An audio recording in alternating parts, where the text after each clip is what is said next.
Good morning audio का बता दीजिएगा।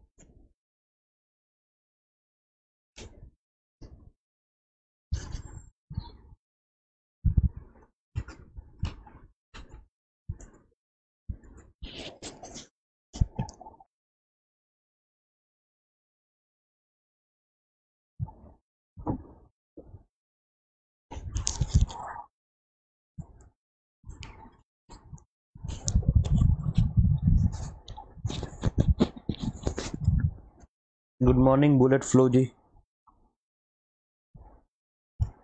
ये हमारा हिस्ट्री का रिवीजन का आज क्लास है। इसमें कुछ हम एमसीक्यू डिस्कस करने की कोशिश करेंगे। वो एमसीक्यू जो आपके एग्जाम में आने की पॉसिबिलिटीज रहती है। कुछ इंपॉर्टेंट टॉपिक से एमसीक्यू डिस्कस करेंगे। 1 मिनट वेट करते हैं, बाकी सारे स्टूडेंट ज्वाइन कर लें, फिर हम स्टार्ट करते हैं। गुड मॉर्निंग हिबू जी।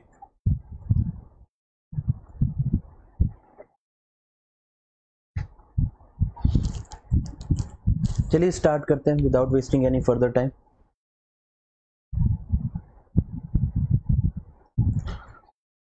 गुड मॉर्निंग अंकित जी।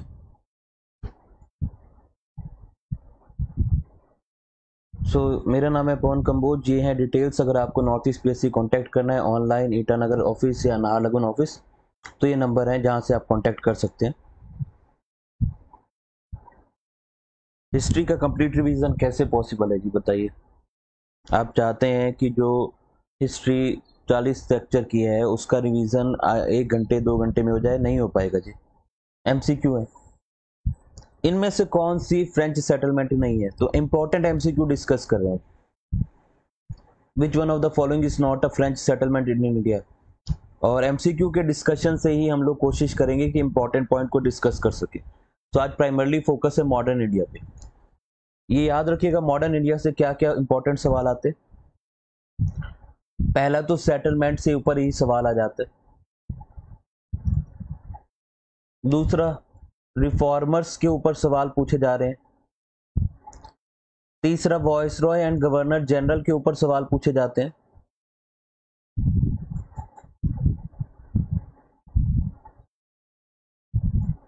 Good morning.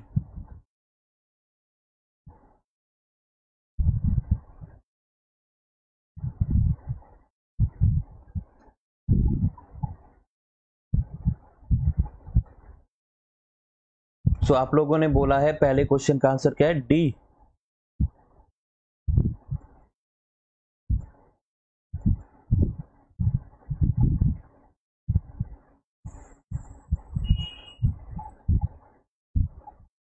डी आ गया, बी आ गया, सब अलग अलग ऑप्शन आ गए। डी आ गया है। बहुत बेसिक, बहुत ही बेसिक सवाल है।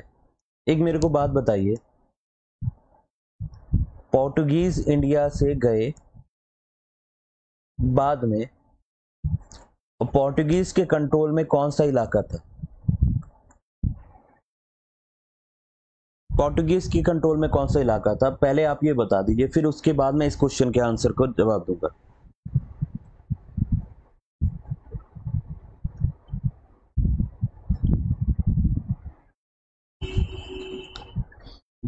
अगर अगर 1510 में पोर्टुगीज के कंट्रोल में गोवा आ जाता है और 1530 में पोर्टुगीज के कंट्रोल से गोवा कैपिटल बनता है उन्हीं के कंट्रोल में, और 1961 में उनके जाने तक गोवा उनके कंट्रोल में रहता है, तो यहां पे फ्रांस कहां पे आया? अगर पोर्टुगीज पे गोवा पे पोर्टुगीज का कंट्रोल है तो फ्रांस का कंट्रोल नहीं हो सकता ना। यस और नो?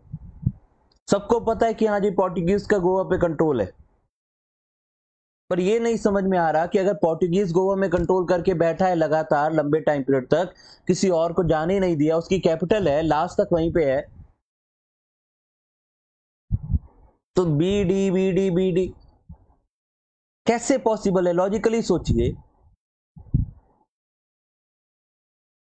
लॉजिकली सोचिए। सब डी कि हाँ जी चंद्रनगर नहीं सुना, वो होगा। आंखों के सामने ऑप्शन दिया हुआ है। बोला मैंने गोवा 1510 में पोर्टुगीज के कंट्रोल में आता है, 1530 में उसकी कैपिटल बनता है एंड 1961 में छोड़ता है। और फ्रांस तो इसके 100 साल बाद आ रहा है और पूरे टाइम पीरियड पे इसका किसका कंट्रोल है? पोर्टुगीज का कंट्रोल है। तो गोवा कहां से आया जी? गोवा कहां से?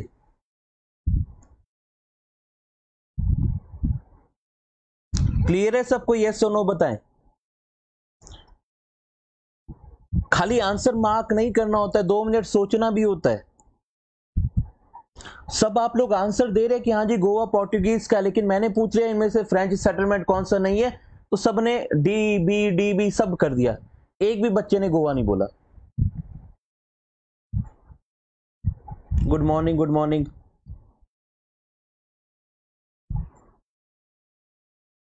अब देखिए क्वेश्चन नंबर 2, गोवा कल्चर कहां से देखने को मिलता है? सॉरी, पोर्टुगीज कल्चर कौन से शहर में देखने को मिलता है?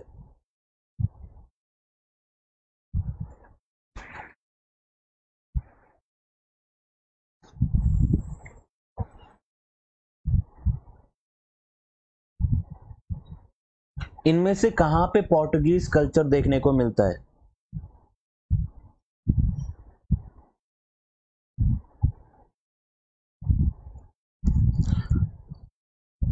तो इस तरीके से आपको समझना होगा ना कि गोवा पोर्टुगीज का घर है, गढ़ है, मेन अड्डा है वो। जी हाँ, सुनील साकिया जी, सेकंड का ए बिल्कुल। रीनू जी, तगम जी, बुलेट फ्लो, सब ए करेक्ट। तो जो जिसका अड्डा है उसी का अड्डा है, सिंपल सी बात। इनमें से पहले कौन से यूरोपियंस हैं जो इंडिया आए? Who were the first European to reach India for trade? India में व्यापार करने सबसे पहले यूरोपियंस कौन से आए?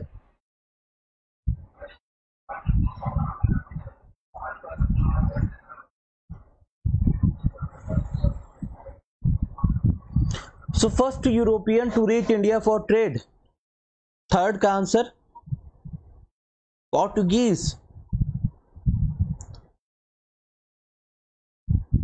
कौन था जो उनका ट्रैवलर आया था? वो कौन था जो इनका ट्रैवलर था और कहां पे लैंड किया? वो कौन सी जगह पे लैंड किया? ये सवाल लास्ट एग्जाम में ही पूछा गया है। सुकाश बेंगदे जी कह रहे हैं बी, बाकी बच्चे कह रहे पोर्टुगीज ए। तो याद रखिएगा सबसे पहले पोर्टुगीज हैं और Vasco da Gama. Vasco da Gama Kerala में कैलिकत के इलाके में, कैलिकत है जी ये कलकत्ता नहीं है, कैलिकत के इलाके में जैमुरिन नाम के राजा के यहां लैंड कर रहा है।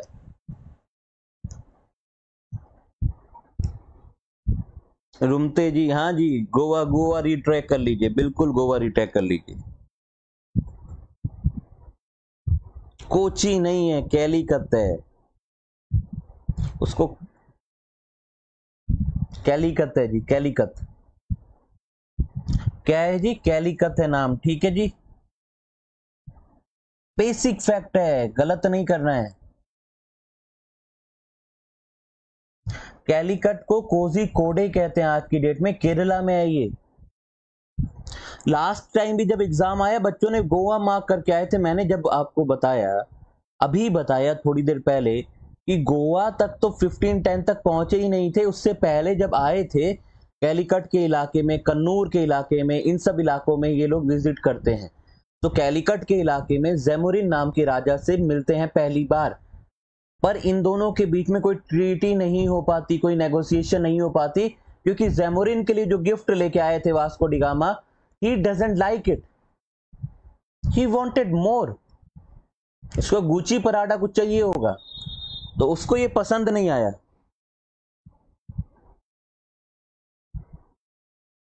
अल्फोंसो लहर जी, अल्फोंसो आम का नाम है।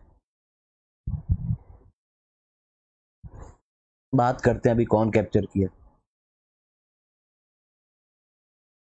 शायद आप अल बकर क्यों कहने की बात कर रहे हैं। अल बकर क्यों ने कैप्चर किया था 1510 में गोवा, गोवा फ्रॉम बीजापुर। जी हाँ, अल बकर की।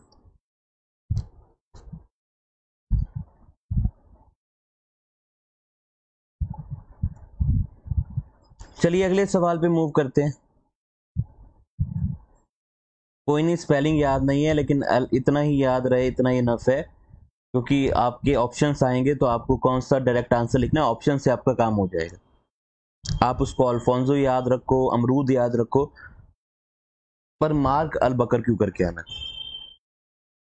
या सिर्फ और सिर्फ क्यू याद रख लो कि हाँ जी जिसके नाम पे क्यू बहुत है, तो दो दो क्यू हैं, यही याद रख लो, तब भी आपका क्वेश्चन हो जाएगा, उससे फर्क नहीं पड़ता, बस सही मार्क करके आइए। तो पहले यूरोपियंस कौन से हैं? पोर्टुगीज हैं। अगला सवाल, ईस्ट इंडिया कंपनी का एडमिनिस्ट्रेशन एंड कब हुआ था?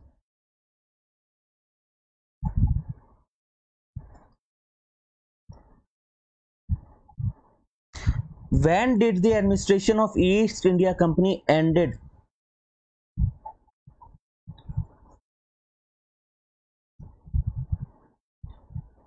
तो सुनील सैकिया जी सिंह 1858,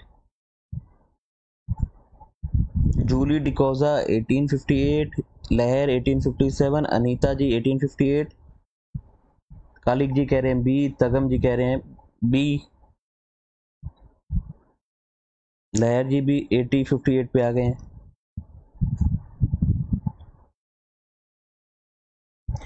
देखिए 1857 का जो रिवॉल्ट स्टार्ट हुआ वो 1858 में खत्म हुआ। रिवॉल्ट खत्म होने के बाद ही ईस्ट इंडिया कंपनी से बोला गया टाटा बाय बाय, आप अब आपका काम खत्म हो गया है, अब रानी साहिबा खुद रूल करेंगी। The queen herself will govern the Indian territory. Queen के पास पावर नहीं है तो डायरेक्टली कौन गवर्न करेगा? Parliament of England, parliament. तो 1857 का रिवॉल्ट जो स्टार्ट हुआ था वो 1858 में खत्म हुआ था। अब आप मुझे जल्दी से बताइए, जब ये रिवॉल्ट हो रहा था, जब ये रिवॉल्ट हो रहा था तो who was the governor general? Who was the governor general of India जिनके टाइम पीरियड में रिवॉल्ट ऑफ 1857 हुआ? बताइए। लॉर्ड डलहौजी थे,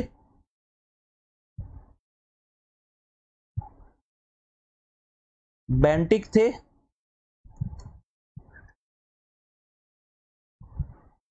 एलन बोरो थे, या कैनिंग थे?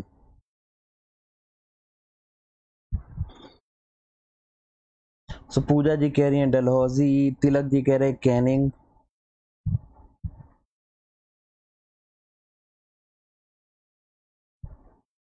डलहौजी, कैनिंग, डलहौजी। चलिए, जिन लोगों ने भी डलहौजी बोला है उनको मैं cellular jail Andaman and Nicobar भेजूंगा।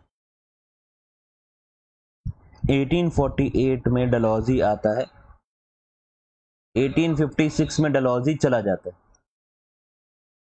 डलहौजी के जाने के बाद कैनिंग आता है, और कैनिंग के आने के टाइम पीरियड में, कैनिंग के होते होते 1857 में ये रिवॉल्ट स्टार्ट हो जाता है।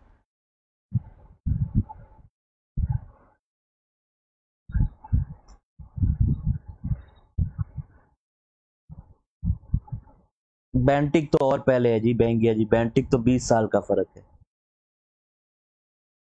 ये सवाल पूछा जाएगा, आप लोग सीरियसनेस को नहीं समझ रहे, ये बहुत बेसिक सवाल है। 1848 से 1856 तक, 1848 से 1856 तक डलहौजी ने जो भी पॉलिसीज की उसका रिएक्शन तो देखने को मिलता है, लेकिन तब तक डलहौजी निकल गया था। तो डलहौजी वॉज लाइक कि मैं तो चला, कैनिंग साहब तुम देखो, मैं तो चला, कैनिंग साहब तुम देखो, जो होगा तुमको निपटना होगा, अपन चले। तो ऐसा कोई दोस्त नहीं होता जो लड़ाई करके खुद सबसे पहले घर में जाके सो जाता है। डलहौजी वैसा ही दोस्त है जो लड़ाई तो ले लिया है, जो सामने वाले को बुला के भी आ गया कि हाँ जी लड़ लो, खुद घर में जाके छुप के बैठ गया जी, अंदर से कुंडी लगा के। तो कैनिंग और कंपनी का रूल खत्म हुआ है, यानी 1858 में कंपनी का रूल खत्म हुआ है और क्वीन का प्रोक्लेमेशन आया है जी। क्वीन ने एक गारंटी दी है, एक भरोसा दिलाया इंडिया के राजाओं को इस लड़ाई के बाद कि हम लोग आपसे नहीं लड़ेंगे, आप लोगों के साथ तो हमारी दोस्ती है, मिलके लूटेंगे। क्लियर है जी? तो आंसर याद रखिएगा, Lord Canning, Lord Canning, Canning Canning Canning. Wendy wash का लड़ाई किस किस के बीच में हुआ था?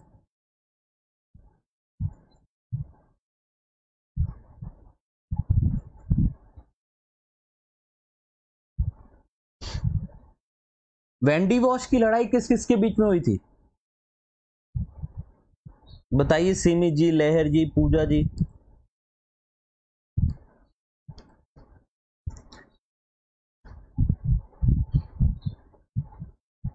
जुमके जी कह रहे हैं बी, सुनील जी, तिलक जी सब कह रहे हैं बी।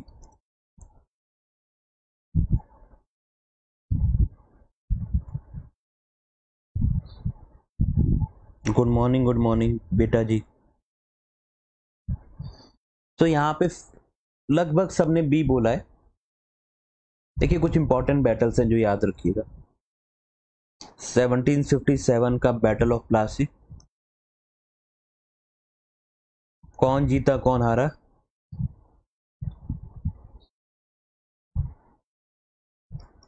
1759 का, 1759 का बैटल ऑफ बेदारा या बैटल ऑफ चिंसूरा?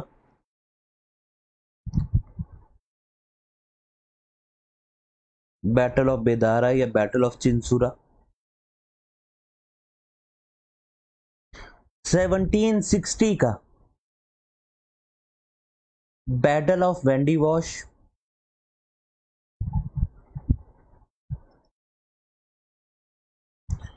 चौथा 1761 का थर्ड बैटल ऑफ पानीपत?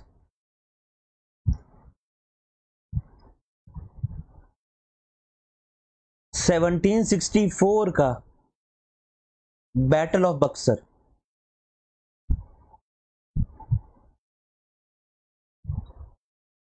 ये 7 साल के अंदर 5 इंपॉर्टेंट लड़ाइयां हुई हैं। ये 7 साल के अंदर 5 इंपॉर्टेंट लड़ाइयां हुई हैं।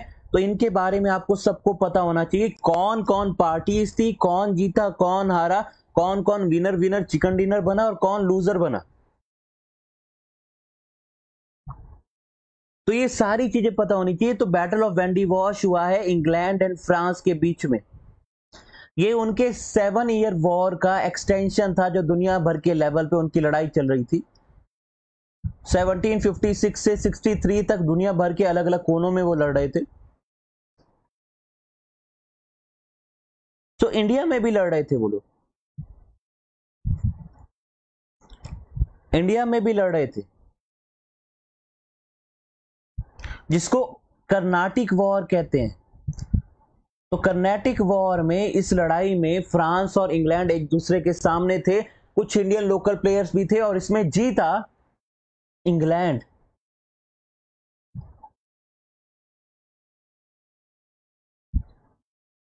इसमें जीता इंग्लैंड। तो ये इंग्लैंड की किस्मत का टर्निंग पॉइंट था, क्योंकि उससे पहले इन दोनों की जो भी लड़ाई हो रही थी इंडिया के इलाके में, मेजॉरिटी ऑफ देम में फ्रांस जीत रहा था। जैसे आप देखते नहीं, फुटबॉल का मैच है, नंबर 1 नंबर 2 टीम की लड़ाई है, कोई ऐसा मैच होता है जो एक मैच एक टीम जीत जाती है और उसका कॉन्फिडेंस बहुत ज्यादा बढ़ जाता है, तो वो यही मैच है, यही लड़ाई है बैटल ऑफ वेंडी वॉश, जिसमें ब्रिटिशर्स जीते हैं, फ्रांस हारा है, नंबर 2 पावर हार गई और उसके बाद इंडिया में वो बहुत वीक हो गए। अदरवाइज अभी तक ब्रिटिशर्स के लिए बहुत बड़ी प्रॉब्लम बन के बैठे थे फ्रांस वाले। क्लियर है battle of Wandiwash? Clear है? यस और नो बताएं। So answer is B, answer is B.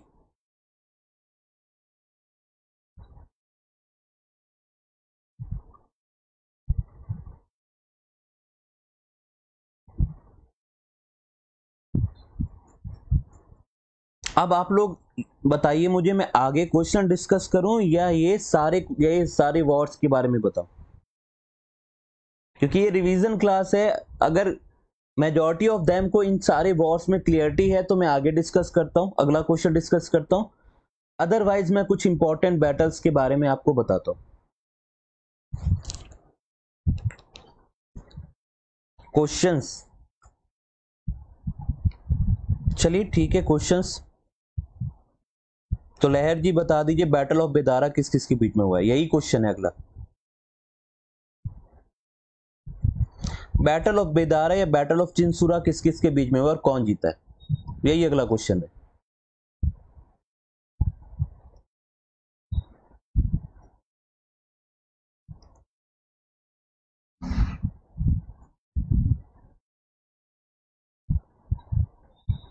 कौन जीता है लहर जी?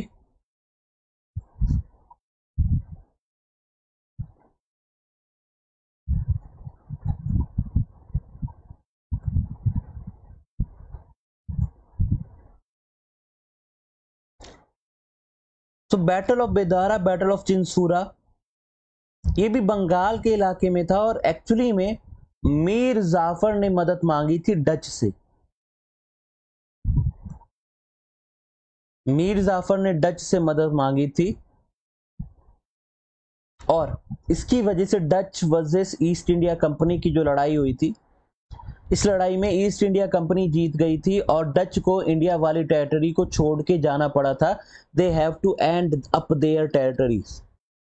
सो जितनी भी टेरिटरीज इंडिया में थी डच ईस्ट इंडिया कंपनी के पास, डच के पास, उनको वो सरेंडर करनी पड़ी थी ब्रिटिशर्स को। सो ये बहुत इंपॉर्टेंट बैटल है। जैसे बैटल ऑफ वेंडी वॉश में फ्रांस की पावर खत्म हो रही है, वीक हो रही है, वैसे ही बैटल ऑफ बेदारा या चिंसुरा में डच की पावर वीक हो रही है। जब हम कहते हैं कि ब्रिटिशर्स ने हमारे ऊपर राज किया, इसका मतलब यह है कि उसके आसपास की बाकी सारी प्लेयर्स वीक हो चुकी होंगी। फ्रांस का कंट्रोल सिर्फ और सिर्फ पौंडीचेरी के इलाके तक लिमिटेड हो गया था। बाद में पोर्टुगीज का कंट्रोल गोवा के इलाके में लिमिट हो गया था। डच तो इंडिया में बचे ही नहीं थे, डच चले गए थे मलाया की साइड में, तो डच मलाया में चले गए।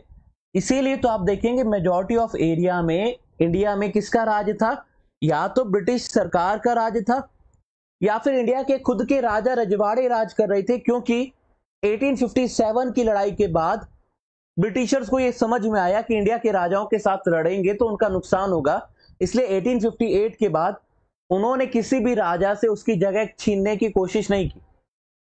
तो 1858 के बाद कोई भी राजा से उसकी जगह छीनने की कोशिश नहीं की। इसलिए इंडिया के इंडिपेंडेंस के टाइम पीरियड में दो लोग हैं जो मेजॉरिटी एरिया को कवर कर रहे हैं, एक अंग्रेज सरकार, अंग्रेज हुकूमत, ब्रिटिश एम्पायर, और दूसरा है प्रिंसली स्टेट्स, राजा रजवाड़े जो इंडिया के ही हैं, वो इंडिया पे ही राज कर रहे हैं अपने अलग अलग शहरों में। जैसे हैदराबाद का हो गया, जैसे कश्मीर के राजा हो गए, रामपुर के इलाके के राजा हो गए, पटियाला के इलाके के राजा हो गए। क्लियर है मेरा पॉइंट, ये सुनो। तो 1757 से 1858 तक ब्रिटिशर्स ने या ईस्ट इंडिया कंपनी ने इंडिया के राजाओं से लड़ाई लड़ी है, इंडियन किंग्स से। पर 1858 के बाद इन किंग्स के साथ समझौता हो गया कि हम आपके साथ लड़ाई नहीं लड़ेंगे। इसी को कहते हैं क्वींस प्रोक्लेमेशन,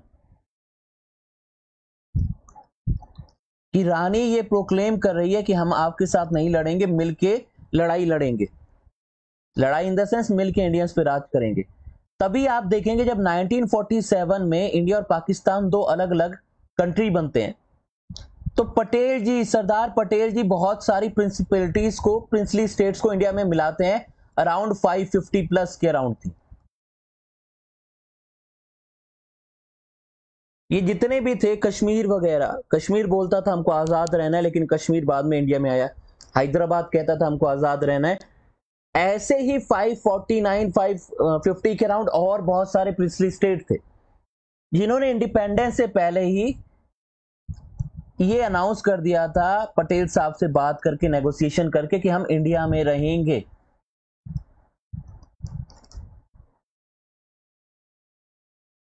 पॉइंट क्लियर है, यस और नो?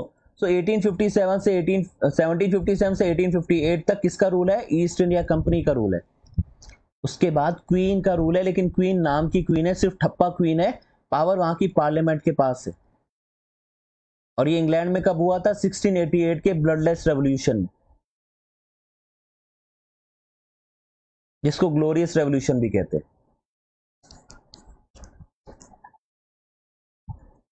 तो इंग्लैंड में भी ऐसा नहीं है कि अचानक से पार्लियामेंट को पावर मिल गई थी, वहां की भी अपनी अलग स्ट्रगल थी। आगे मूव करें, यस और नो बताएं।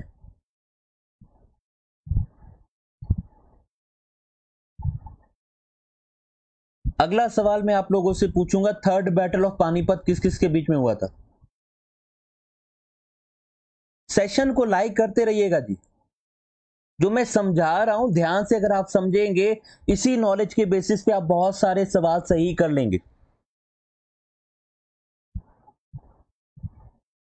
थर्ड बैटल ऑफ पानीपत किस किस के बीच में हुआ है जी?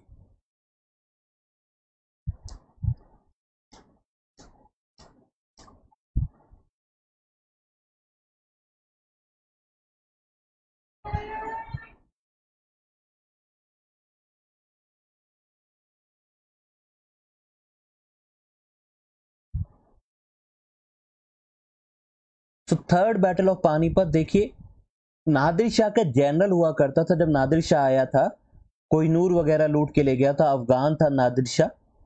मोहम्मद शाह रंगीला को डांस भी करवाया था नादिर शाह ने।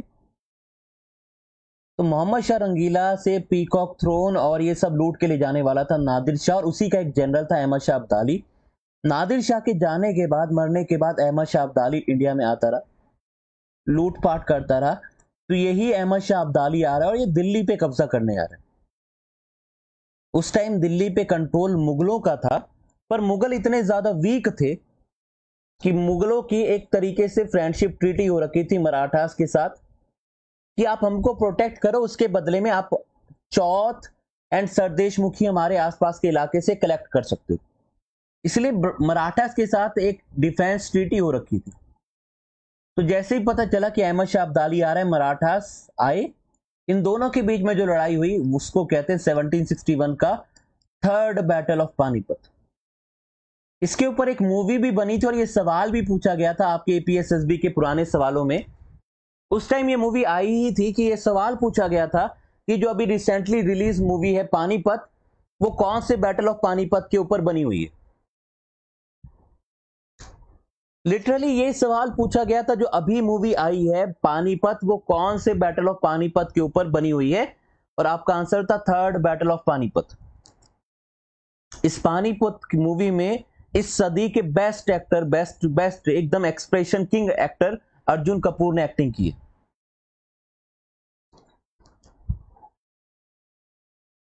इस मूवी को देखने के बाद मैंने डिसाइड किया था कि हिस्टोरिकल मूवी मैं नहीं देखूंगा। It was a life changing experience for me. So I decided after that कि हाँ जी, ये इससे अच्छी मूवी दुनिया में कोई बना नहीं सकता। So it was a life changing experience.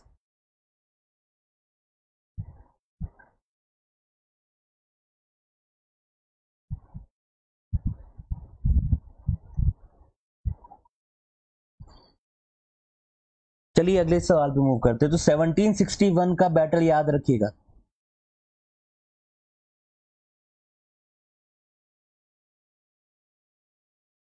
1761 का बैटल याद रखिएगा। अगला सवाल, क्वेश्चन नंबर 6।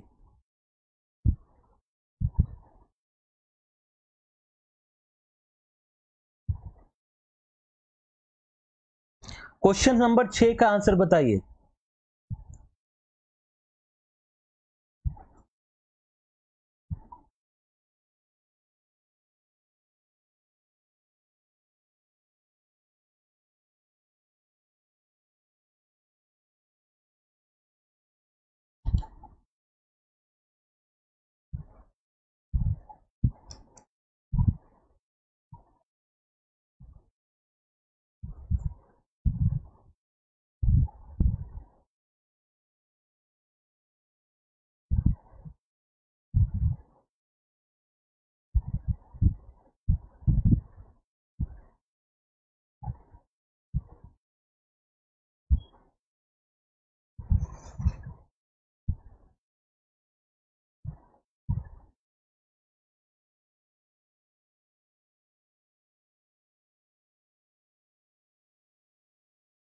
बताइए।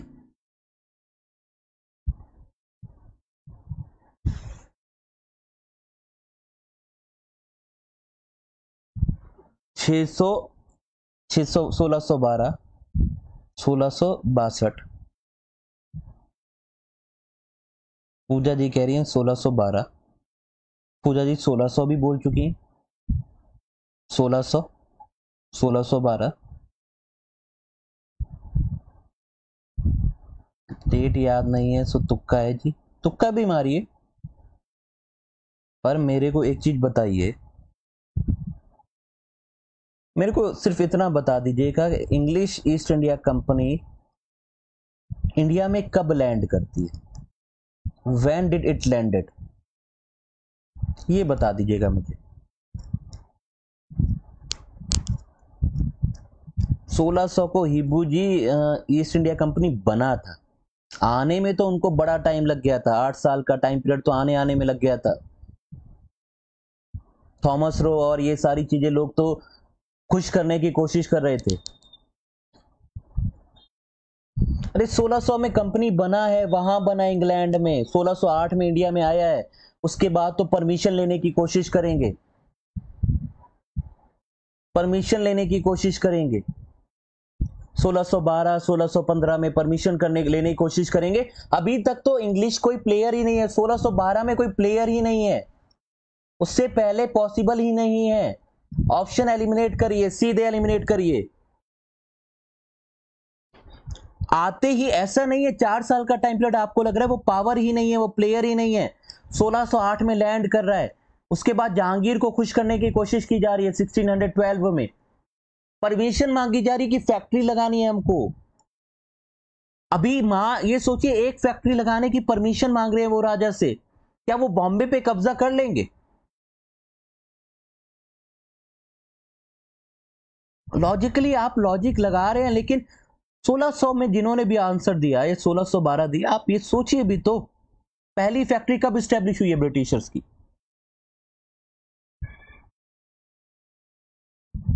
सो पहली फैक्ट्री के एस्टेब्लिशमेंट के टाइम पीरियड पे नहीं, वो कुछ टाइम रहते हैं, उसके बाद ही तो शादी में डाउरी में दिया जाता है, जो आपने बिल्कुल सही कहा। और वो डाउरी में दिया जाता है, इसको याद रखिएगा। चार्ल्स टू ऑफ इंग्लैंड और कैथरीन ऑफ ब्रेगेंजा, तो कैथरीन ऑफ ब्रेगेंजा और चार्ल्स टू ऑफ इंग्लैंड के बीच में ये शादी हुई थी, और इसमें बॉम्बे दिया गया था एज अ गिफ्ट। शादी किसी की, डाउरी किसी की, सॉरी शादी किसी की, अलायंस किसी का, रिश्तेदारी किसी की, और डाउरी में हमारा बॉम्बे दिया जा रहा है। हमारा प्यारा बॉम्बे डाउरी में दे दिया जा रहा है। और यही यही बॉम्बे का इलाका ईस्ट इंडिया कंपनी को 1668 में दे दिया, वहां के राजा ने। उसके बदले में उनको थोड़े पैसे देने थे, थोड़ी चीजें देनी थी। तो 10 आपका जो शायद स्टर्लिंग पाउंड के बीच में उनका ये डिसाइड हुआ था।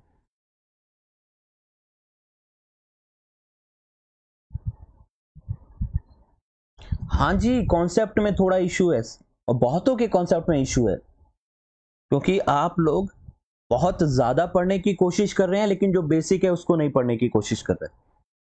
तो ये इंग्लैंड के राजा के पास गया है, यहां से ईस्ट इंडिया कंपनी को एज अ रेंट मिलेगा 1668 में।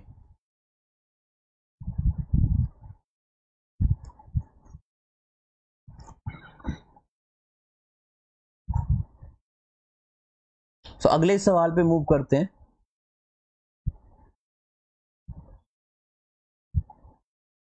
मुगलों के टाइम पीरियड में पहले ट्रेडर कौन आए? इस सवाल सिंपल है, मैं ऑलरेडी समझा चुका हूं, जल्दी से इसका आंसर बताइए।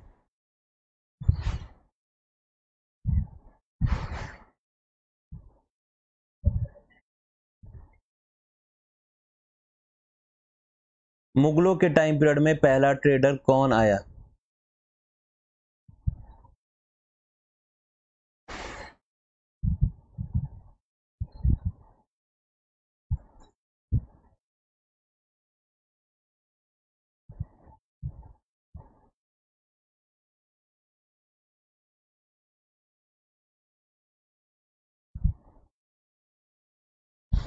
बस आप ये क्यों साबित करते हैं कि एग्जामिनर जब चाहे आपसे ट्विस्ट कर सकता है? एग्जामिनर जब चाहे तब आपसे ट्विस्ट करके आपको परेशान कर सकता है, आप ऐसा क्यों कोशिश करते हैं?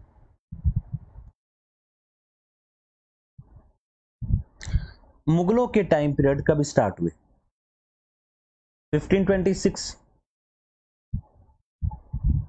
1526। पोर्टुगीज तो 1498 में आ ही चुके हैं। सवाल ये कह रहा है कि मुगल पीरियड बनने के बाद इनमें से कौन सा ट्रेडर पहले इंडिया में आया है? Which of the following traders first came to India? क्या वो पोर्टुगीज थे? पोर्टुगीज तो मुगलों के टाइम पीरियड के पहले ही आ चुके थे। तो जिन्होंने भी ए आंसर दिया है, जिन्होंने भी ये आंसर दिया है, सीधे cellular jail, Andaman and Nicobar, सीधे टिकट, मेरी तरफ से टिकट। क्वेश्चन तो पढ़िए, क्वेश्चन तो पढ़िए, थोड़ा सा पेशेंस तो रखिए।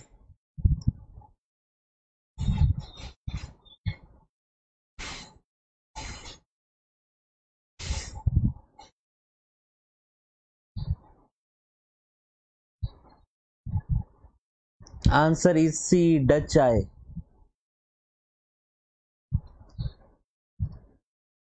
कौन आया आंसर? आंसर विल बी सी।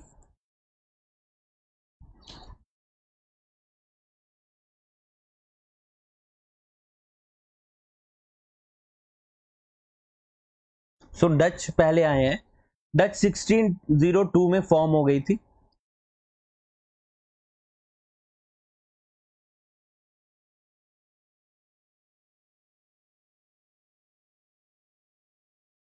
ठीक है, और ये 1605 में पहले अपनी स्टैब्लिश भी कर लेते हैं, आंध्र प्रदेश में फैक्ट्री वगैरह स्टैब्लिश कर लेते हैं। तो डच पहले आ गए थे इंडिया में एज कंपेयर टू ब्रिटिशर्स।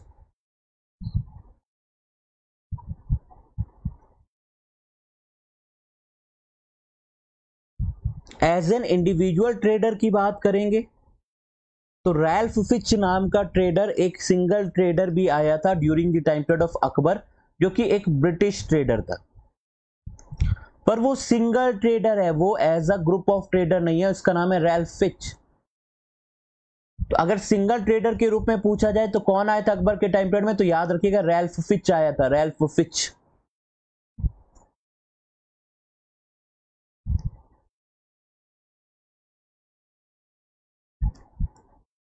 ठीक है, अकबर के टाइम पीरियड में, पर वो पर्सनल कैपेसिटी में आया था, तब तक ईस्ट इंडिया कंपनी नहीं एग्जिस्टेंस में आई थी। तो इस तरीके से आपको कुछ बेसिक कॉन्सेप्ट क्लियर रखने होते हैं। प्रॉब्लम मैं बताता हूं, आप लोग क्या करते हैं, आप लोग बहुत ज्यादा कुछ पढ़ने की कोशिश करते हैं और उसके चक्कर में जो बेसिक चीजें वो आप नहीं पढ़ते। तो रैल्फ फिच 1583 में ही इंडिया में आ गया था, लेकिन तब तक ईस्ट इंडिया कंपनी नहीं बनी थी। तो वो रानी के एक पर्सनल कैपेसिटी में एक तरीके से व्यापार करने गया था रैल्फ फिच। सो किसके टाइम पीरियड में आ रहा है? अकबर के टाइम पीरियड में आ रहा है, क्योंकि अकबर की डेथ ही 1605 में हुई थी। तो 1605 से लेके 1627 तक जहांगीर, सलीम, जिसको सलीम कहते हैं ना, ऐसे वो मूवी में आपने देखा होगा, भारी सी आवाज में अकबर कहता है कि सलीम अनारकली से दूर रहो, तो वैसे ही इस 1605 से 1627 तक ये सलीम या जहांगीर राजा है।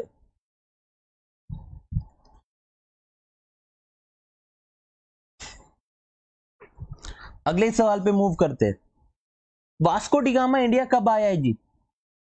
वास्को डिगामा कब आया इंडिया में? तो अगले सवाल पर डिस्कस करते हैं। सेशन को लाइक करते रहिएगा। अगला सवाल, वास्को डिगामा कब आया इंडिया में?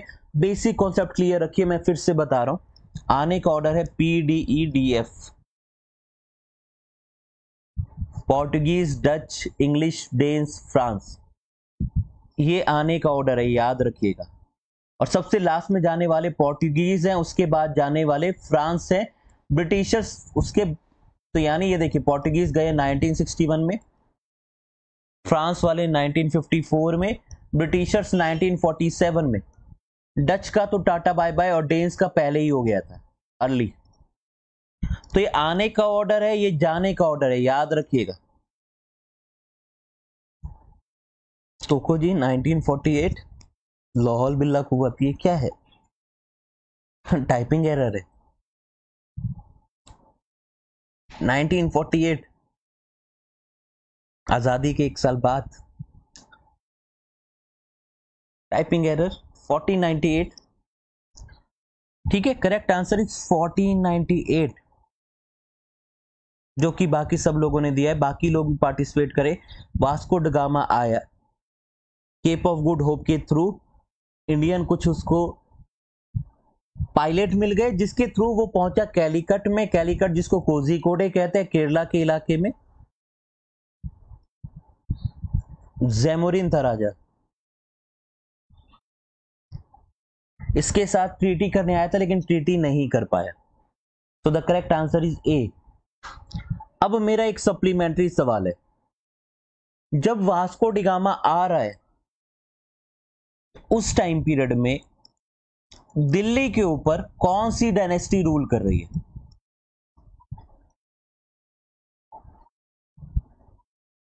दिल्ली के ऊपर कौन सी डायनेस्टी रूल कर रही है जब वास्को डिगामा आ रहा है? इसका जवाब आप लोग बता दीजिए। जब तक आप इस तरीके से नहीं पढ़ेंगे, नहीं समझेंगे, कुछ ना कोई क्वेश्चन आप जरूर गलत करेंगे। तो आने का ऑर्डर लिख लीजिएगा, PDEDF। ये दूसरा वाला डी डच है और चौथा वाला डी डेन्स है और सबसे बाद में जाने वाले पोर्टुगीज है। पोर्टुगीज के कंट्रोल में गोवा था, फ्रांस के कंट्रोल में पौंडुचेरी था, और ये लगभग entire India.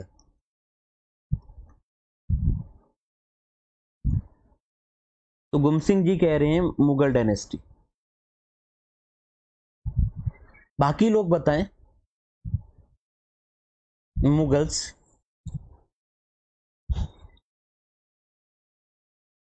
Lodhi dynasty. Sange ji कह रहे हैं लोधी डायनेस्टी।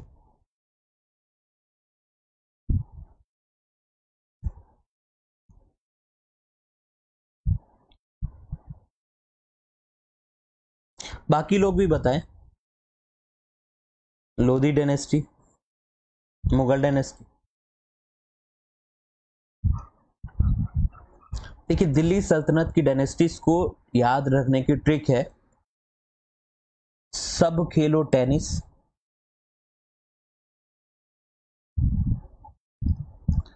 सब लो मजे। तो ये लाइन याद रखिएगा, सब खेलो टेनिस, सब लो मजे।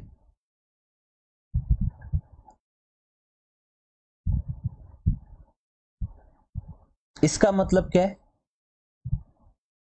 तो सब खेलो टेनिस यानी एस माने स्लेव डायनेस्टी, उसके बाद खेलो मतलब खिलजी डायनेस्टी, टेनिस का मतलब है Tughlaq, T for tennis, T for Tughlaq, सब लो मजे यानी Syed dynasty, and Lodhi dynasty यानी सब लो मजे। तो लो वाले लोधी हो गए और मजे यानी इनके सबके बाद में आएंगे मुगल्स। मुगल्स अलग है, अलग डायनेस्टी है, अलग एम्पायर है, मुगल एम्पायर है, बाकी पांचों डायनेस्टीज है। तो ये ऑर्डर याद रख लीजिएगा, सब खेलो टेनिस, सब लो मजे। सिंपल एक लाइन याद रखनी है बस। और अगर आप टेनिस खेलते हैं और टेनिस में अगर आपकी विक्ट्री होती है, आपकी विजय होती है, तो आपको मनी मिलेगा। यहां पे क्या मिलेगा? प्राइज मनी मिलेगा। तो यानी अगर आपकी विक्ट्री हो रही है, तो जब तुगलक दिल्ली के इलाके में रूल कर रहे थे, नीचे के इलाके में नई डायनेस्टीज बनती हैं जिसका नाम है विजयनगर एम्पायर। विक्ट्री मतलब विजय, और मनी यानी बहामनी।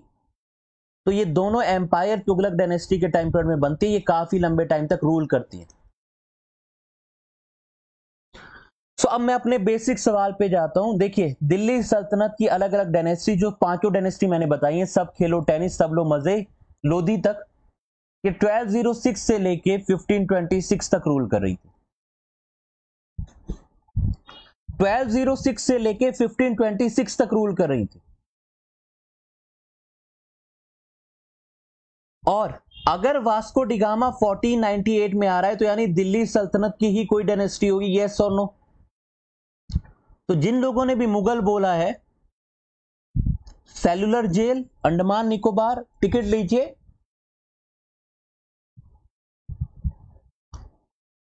पहला बैटल ऑफ पानीपत कब हुआ है? फर्स्ट बैटल ऑफ पानीपत कौन से साल में हुआ, ये बताइए पहले।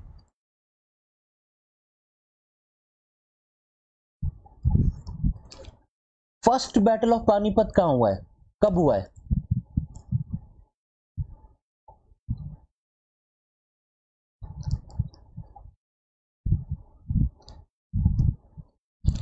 1526 में। वही तो पहला बैटल है जब बाबर हरा रहा है लोधी डायनेस्टी के राजा को, इब्राहिम लोधी को। इब्राहिम लोधी को हरा रहा है बाबर। घुम सिंह जी, अगर 1526 में हुआ है तो अभी आपने थोड़ी देर पहले आपका कमेंट है कि मुगल डायनेस्टी थी। घुम सिंह जी, दोनों इंफॉर्मेशन को जोड़िए तो सही, दोनों इंफॉर्मेशन को जोड़िए तो सही। एक तरफ आप कह रहे हैं 1526 में पहला बैटल ऑफ पानीपत हुआ है जिसमें लोधी डायनेस्टी का राजा, जो इंडिया में दिल्ली का राजा था, उसको काबुल से आने वाला, अफगानिस्तान के इलाके से आने वाला, उज्बेकिस्तान उधर के इलाके से आने वाला बाबर हरा रहा है। और उसके बाद मुगल डायनेस्टी फाउंड हो रही है। यह है पहला battle of Panipat. And at the same time मैंने आपसे थोड़ी देर पहले पूछा तो आप कह रहे हैं कि मुगल डायनेस्टी थी। How is it possible?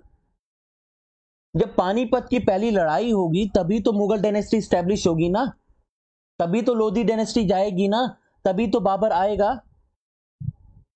तो जब पानीपत की लड़ाई हुई ही नहीं। क्लियर है? अब इस सबको यस और नो बताएं।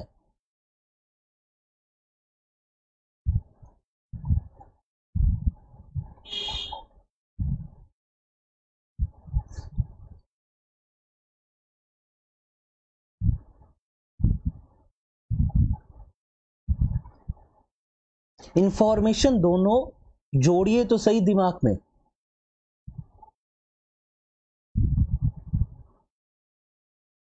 जो मैं बता रहा हूं उसको ध्यान से लिख लीजिएगा।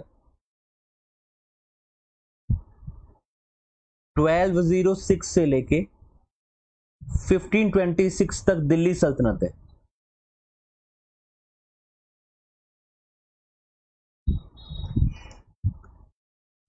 फिफ्टीन ट्वेंटी सिक्स से 1707 तक मेन मुगल्स है। 1707 से 1857 तक जिनको हम कहते हैं लेटर मुगल्स है। तो कोई आपसे पूछे मुगलों का आखिरी राजा कौन था, तो मुगलों का आखिरी राजा था बहादुर शाह जफर। बहादुर शाह जफर, जिसने रिवॉल्ट ऑफ 1857 में पार्टिसिपेट किया था दिल्ली के इलाके से। मुगलों का पहला राजा कौन था? बाबर। बाबर मुगलों का पहला राजा। मेन मुगल जो पावरफुल मुगल है उनमें आखिरी राजा औरंगजेब था, लेकिन बाकियों को भी हम मुगल गिनते हैं। तो लेटर मुगल की कहानी यहां से स्टार्ट होती है कि बहादुर शाह से ही स्टार्ट होता है, बहादुर शाह फर्स्ट से, और बहादुर शाह सेकंड यानी बहादुर शाह जफर तक लेटर मुगल से।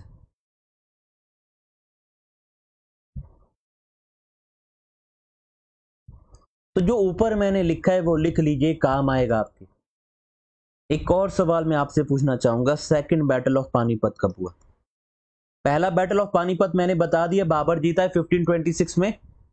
मुझे बताइए सेकंड बैटल ऑफ पानीपत कब हुआ? और थर्ड के बारे में हम थोड़ी देर पहले ही डिस्कस कर चुके।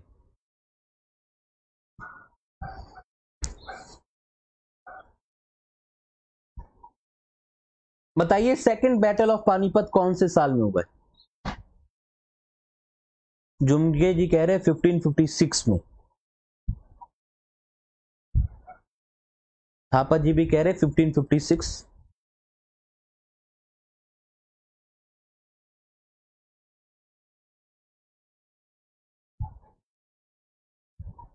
अकबर एंड हेमू, अकबर की आर्मी का जनरल है Bairam Khan. 1556 second battle of Panipat, Bairam Khan Akbar जीत जाते हैं, हेमू यानी हेमचंद्र विक्रमादित्य को हरा देते और दिल्ली पे कब्जा कर लेते हैं मुगल्स। तो 1556 Akbar versus Hemu. Question number 9, ये अच्छा सवाल है, बताइए आंसर क्या है। क्वेश्चन को ध्यान से पढ़िएगा, हम्बल रिक्वेस्ट है, जल्दबाजी की आदत मत डालिए। जल्दबाजी का काम शैतान का होता है, हमको तसल्ली से लेना होता है। तो तसल्ली से काम लीजिए और आंसर बताइए, इस क्वेश्चन का आंसर क्या है।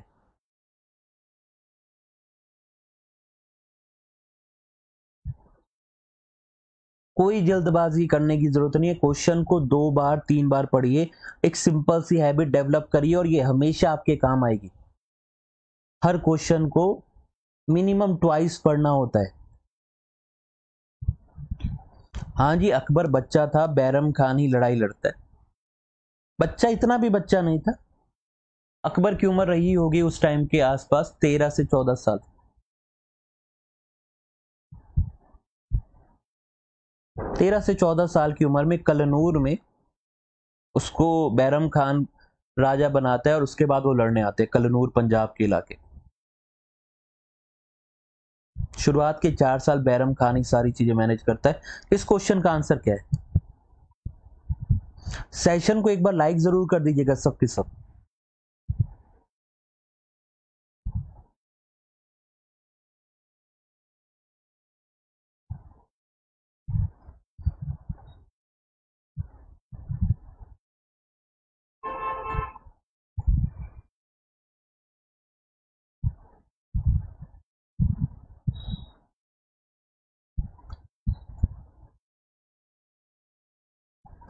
देखिए, इस पॉइंट से जुड़ने से आपका ऑप्शन सी गलत हो जाता है। इस पॉइंट के जुड़ने से आपका ऑप्शन सी गलत हो जाता है। क्यों गलत हो जाता है। कंप्लीटली एंड होने में और एंड होने में फर्क है। 1813 में एंड हो गई थी, पर चाय और चाइना की ट्रेड, चाय यानी दुनिया का अजूबा, मिरेकल दुनिया का, जिसको अमृत भी बोला जा सकता है, दुनिया का बेस्ट ड्रिंक चाय, और चाइना के साथ ट्रेड की परमिशन अभी भी ईस्ट इंडिया कंपनी को थी। अगर एक भी चीज की परमिशन है तो क्या कंप्लीटली मोनोपोली खत्म हुई है। क्या कंप्लीटली मोनोपोली खत्म हुई है। Answer is no. अगले एक्ट 1833 के एक्ट में इसको कंप्लीटली एंड कर दिया जाता है। This was ended completely.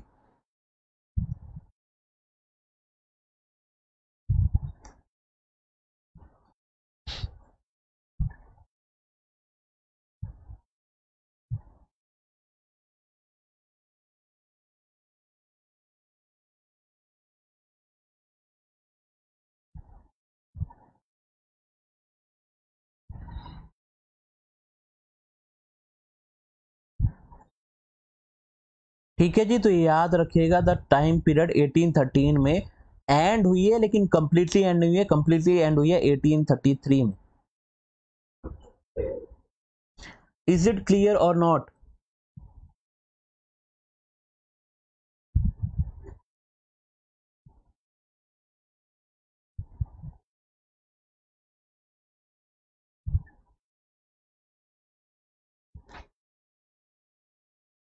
चलिए अगले सवाल पे मूव करते हैं। पहला पोर्टुगीज का वायसरॉय कौन था। Who was the first Portuguese viceroy in India.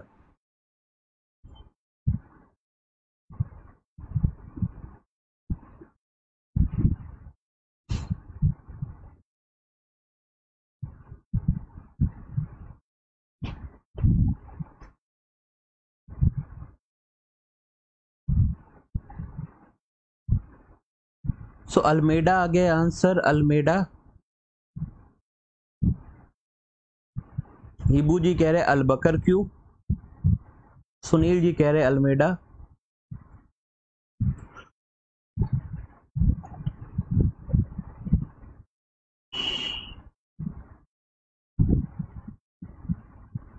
The correct answer is Almeida.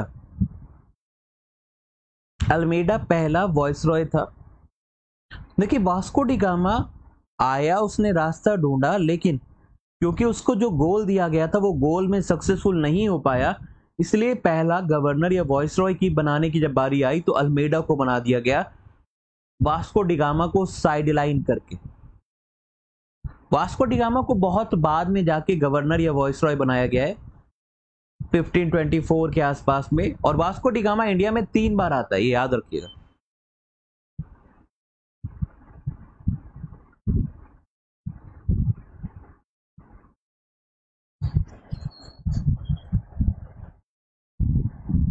So the answer is Almeida. ठीक है, अल्मेडा ही फोकस करता है ब्लू वाटर पॉलिसी में कि हम पानी को डोमिनेट करेंगे और पूरे एरिया में कंट्रोल करेंगे, हमारी स्ट्रेंथ को बढ़ाएंगे। तो ब्लू वाटर पॉलिसी कौन, फ्रांसिस्को डी अल्मेडा ने बोला था। क्वेश्चन नंबर 11, डच ने अपनी पहली फैक्ट्री कहां एस्टेब्लिश की थी?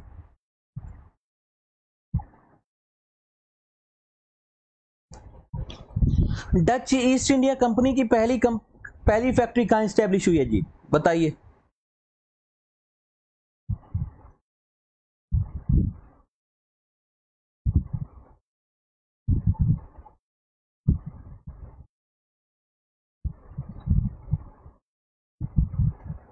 तो थोड़ी देर पहले मैंने भी आपको बताया, मैंने रेफरेंस भी दिया था अभी थोड़ी देर पहले, 1605 में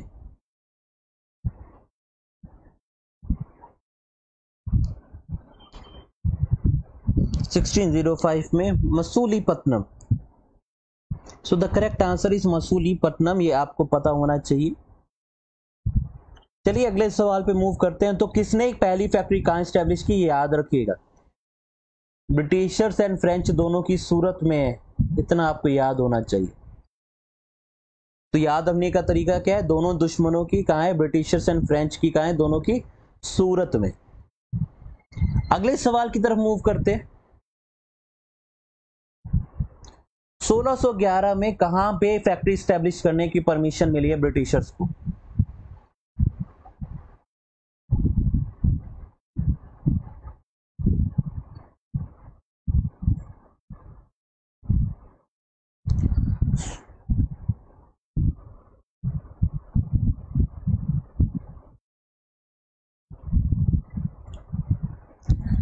देखिए क्या होता है, लहर जी, कंपनी जैसे मैंने बना ली, आपने लहर जी आपने सोचा कि मैं चिप्स की कंपनी बनाता हूं, आपने चिप्स की कंपनी बनाई। कंपनी पहले बनती है ना, बाद में तो आप रानी के पास या बाद में आप मोदी जी के पास परमिशन लेने जाओगे कि मुझे चिप्स बाहर बेचने। तो लहर जी आपने लहर नाम से एक कंपनी बनाई जो चिप्स बनाती है। फॉर एग्जांपल आपने कंपनी तो पहले बनानी पड़ेगी, वो कंपनी जब तैयार हो गई, रजिस्टर्ड हो गई, उसके बाद आप परमिशन के पास गए मोदी जी के पास कि मोदी जी मुझे अफ्रीका में लोगों के पास चिप्स बेचना है, कि अफ्रीका के लोग खाली पानी पानी पिए जा रहे हैं, खाली चाय पिए जा रहे हैं, उनके पास चिप्स नहीं है, मैं चिप्स बेचना चाहता हूं। मोदी जी ने कहा आपको परमिशन देते।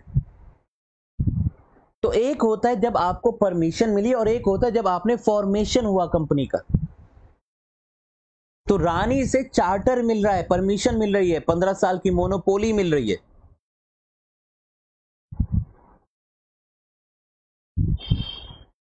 सो the correct answer of this question is Surat. 12th का करेक्ट आंसर इज सूरत। और कौन परमिशन दे रहा है? परमिशन दे रहा है Jahangir. Who is giving this permission?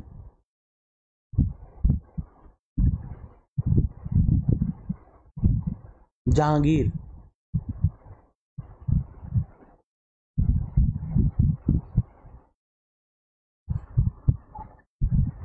इनमें से कौन सा ऐसा यूरोपियन था जो सबसे बाद में आया था? Who was the last European to come India as trader?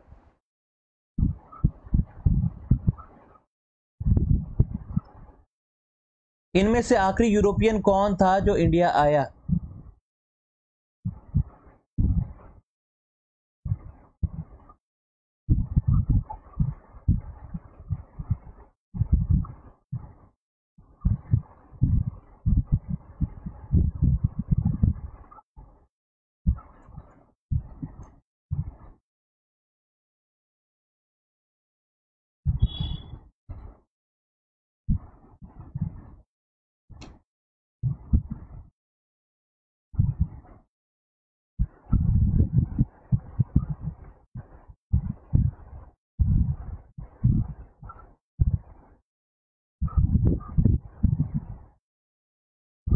and Nano Taloji last to come and first to leave.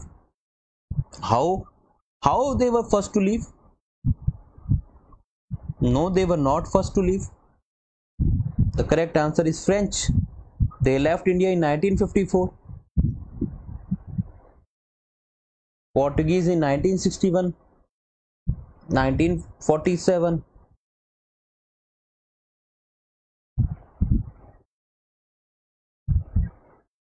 So the correct answer is last, सबसे लास्ट में आए हैं।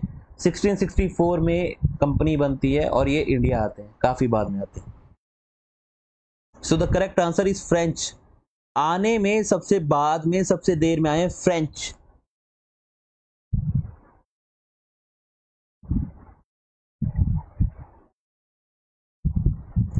ईस्ट इंडिया कंपनी ने अपनी पहली फैक्ट्री कब establish की, कौन से राजा के टाइम पीरियड में? जल्दी से 1 सेकंड में आंसर बताइए ताकि अगले क्वेश्चन पे मूव कर सके। ये बहुत आसान सवाल है।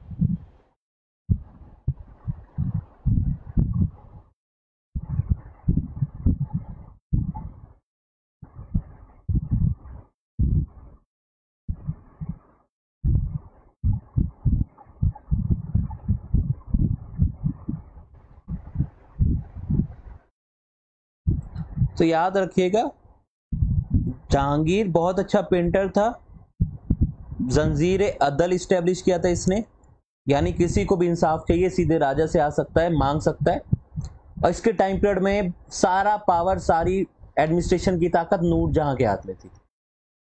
तो the correct answer is Jahangir. 1605 से 1627 तक ये राजा रहा।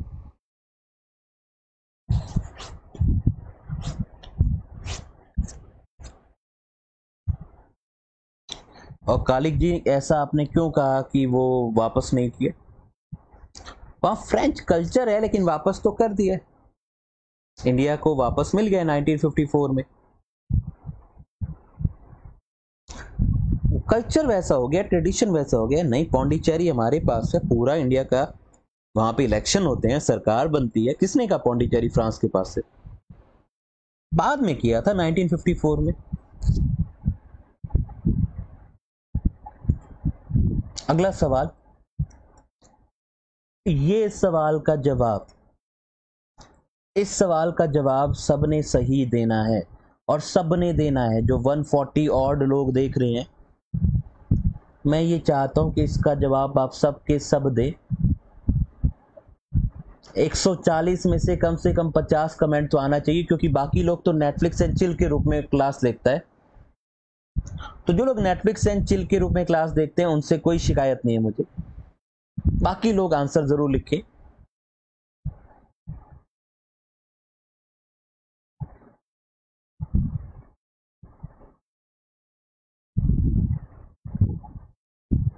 सो डॉक्ट्रिन ऑफ लैप्स, यानी अगर राजा का बेटा जेन्युइन या ओरिजिनल बेटा नहीं है, तो अगर राजा की डेथ हो जाती है तो वो एरिया ब्रिटिशर्स अपने कंट्रोल में ले लेंगे।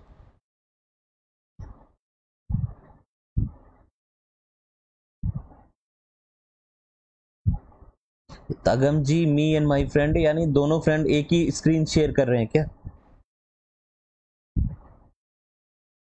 तो ब्रिटिश ये कह रहे हैं कि अगर किसी राजा का नेचुरल हायर नहीं है, तो वो सारा एरिया किसके कंट्रोल में आ जाएगा? ब्रिटिशर्स अपने कंट्रोल में ले लेंगे। इसको कहते हैं doctrine of lapse. So 140 odd लोगों में से 8 लोगों का आंसर आया।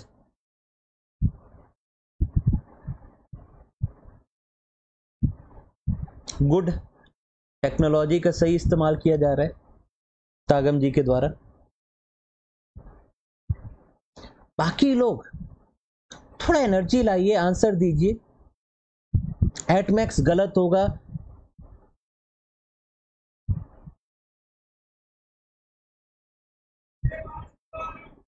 और ये सवाल अगर आप पुराने पेपर्स में देखेंगे तो मिनिमम कम से कम भी 4 से 5 बार आ चुका है।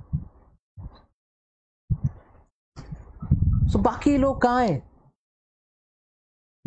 करेक्ट आंसर इज डलहौजी, 1848 से 1856।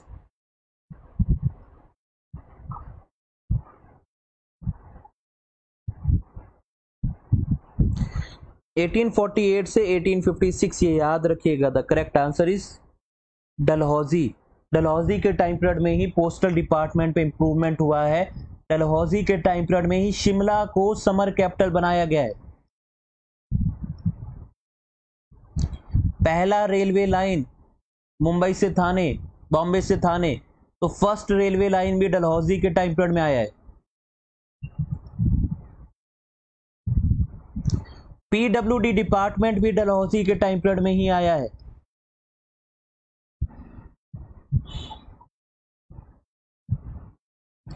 शिमला को समर कैपिटल भी डलहौजी के टाइम पीरियड में ही बनाया गया है। सब कुछ डलहौजी के टाइम पीरियड में ही हो रहा है, याद रखिएगा। 1848 से 1856, पर जो चीज नहीं हो रही है डलहौजी के टाइम पीरियड में, that is revolt. Revolt Canning के टाइम पीरियड में होगा, रिवॉल्ट ऑफ 1857, ये याद रखिएगा। तो इस तरीके से सारे पॉइंटर्स आपको याद रखने होते हैं। Even second Anglo Sikh war भी डलहौजी के टाइम पीरियड में ही हुआ है।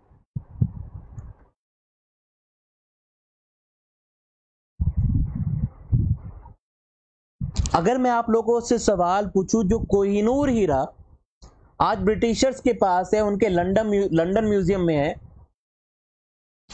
जो उनकी चोरी की दुकान है लंदन म्यूजियम, जहां पे दुनिया भर का चोर बाजार किस तरीके से सामान रखा हुआ है, कहीं से कुछ चुराया हुआ है, कहीं कुछ चुराया हुआ है, वो कोहिनूर हीरा उनके हाथ में लगने से पहले किसके पास था?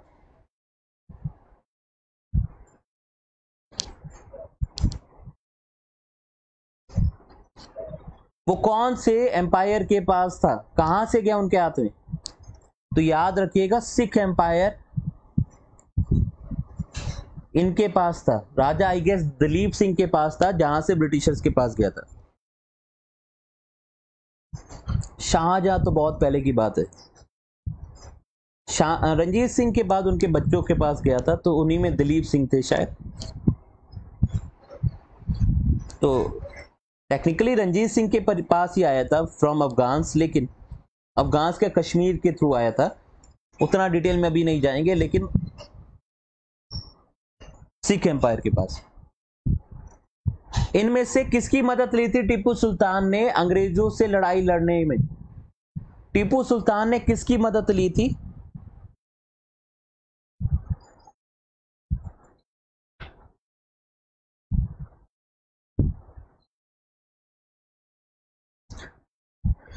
मुगलों से तो याद रखिएगा ना, मैंने बताया ना, नादिर शाह अफगान लेके चला जाता है। मोहम्मद शाह रंगीला मुगलों के राजा से कोहिनूर हीरा प्लस पीकॉक थ्रोन, दोनों जो कि शाहजहां के टाइम पीरियड में था, पीकॉक थ्रोन, उसको मोहम्मद शाह रंगीला के टाइम पीरियड में नादिर शाह लूट के ले गया है ना, तो मुगलों के पास तो नहीं बचा।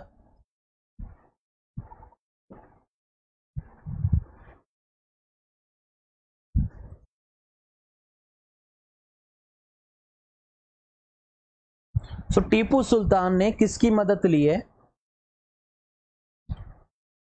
टीपू सुल्तान ने किसकी मदद ली है किसको हराने के लिए? ब्रिटिशर्स को हराने के लिए, इंग्लिश को हराने के लिए किसकी मदद ले रहे हैं? सो the correct answer of this question will be French. The correct answer will B French. आपको यह पता होना चाहिए कि टीपू सुल्तान फ्रेंच रेवोल्यूशन के साथ भी एसोसिएटेड थे। He was a member of Jacobin club. Jacobin club जो कि फ्रांस में फ्रेंच रेवोल्यूशन लड़ रहा है, इसलिए उन्होंने एक ट्री ऑफ लिबर्टी भी लगाया था at Seringapatam. Tree of liberty at Seringapatam ही established.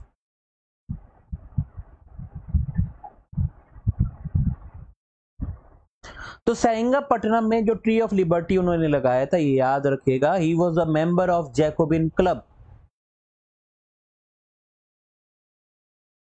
He took help of different players in order to get rid of English। अंग्रेजों से रिड लेने के लिए उसने मदद लेने की कोशिश की फ्रांस से, लेकिन वो नहीं जीत पाया। चौथा बैटल जब हुआ 1799 में, 98-99 में, तो टीपू सुल्तान मर गया। और ये कौन सा बैटल है? Fourth Anglo Mysore war.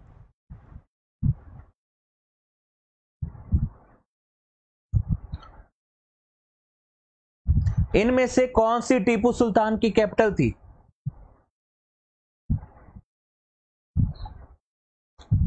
इनमें से कौन सी टीपू सुल्तान की कैपिटल थी? लाइक कर दीजिएगा जिन लोगों ने लाइक नहीं किया है।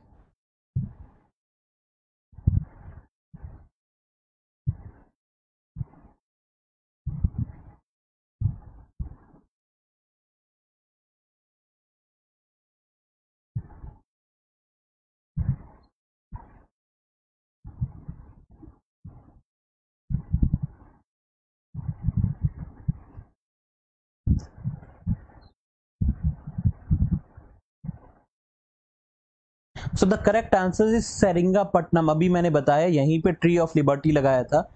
तो टीपू सुल्तान की कैपिटल क्या थी? Seringapatam.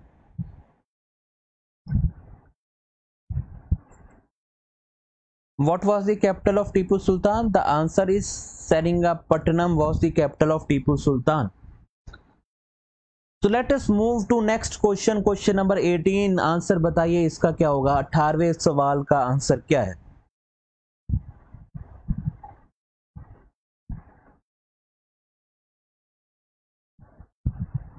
Doctrine of lapse policy.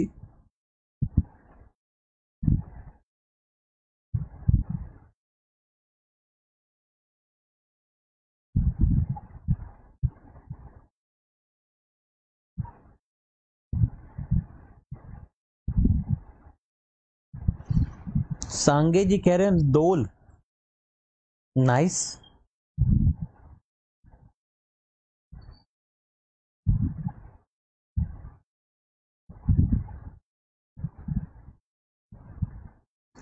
तो झांसी की रानी से झांसी छीनने की कोशिश की गई।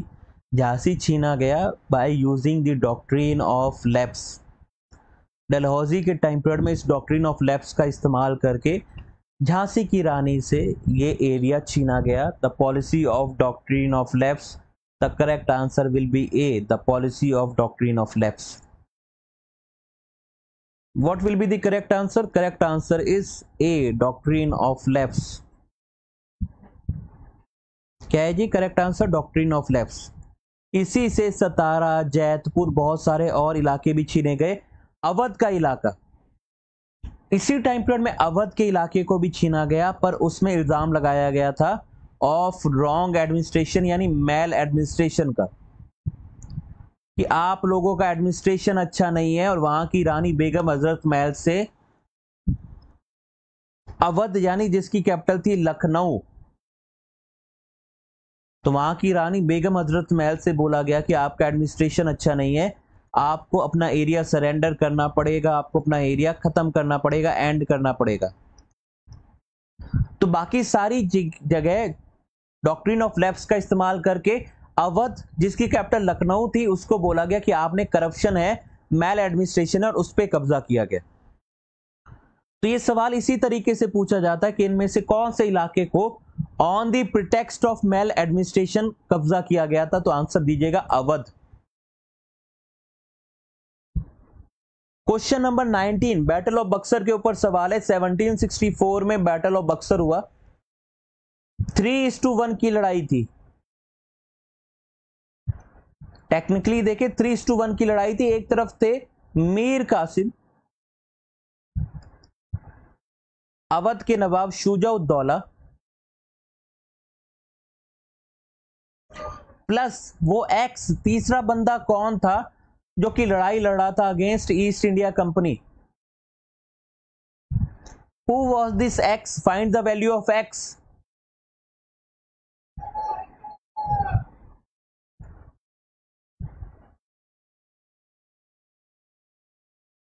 ऐसे ही मैं एक बार पढ़ा रहा था, तो मैंने ऐसे पूछ लिया, तो कह रहे सर एक्स की वैल्यू तो आज की डेट में 0 बची हुई है, क्योंकि जब तक वो प्रेजेंट थी तब तक वैल्यू थी, अब एक्स की कोई वैल्यू नहीं है। मैंने उनसे कहा रांझा जी थोड़ा सा सवाल पे फोकस दे दीजिए। तो क्वेश्चन में यहाँ क्या है, एक्स की वैल्यू ये बताना है। तो आप लोगों ने बताया शाह आलम टू, दिल्ली का नवाब।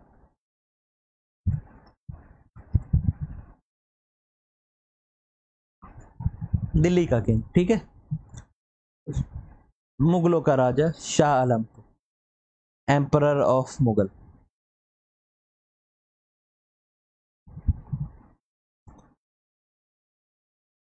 तो आंसर याद रखिएगा, आंसर क्या है, तो ये बैटल ऑफ बक्सर है। कौन जीता था इसमें? Who won battle of Buxar? Battle of Buxar में किसको जीत मिली?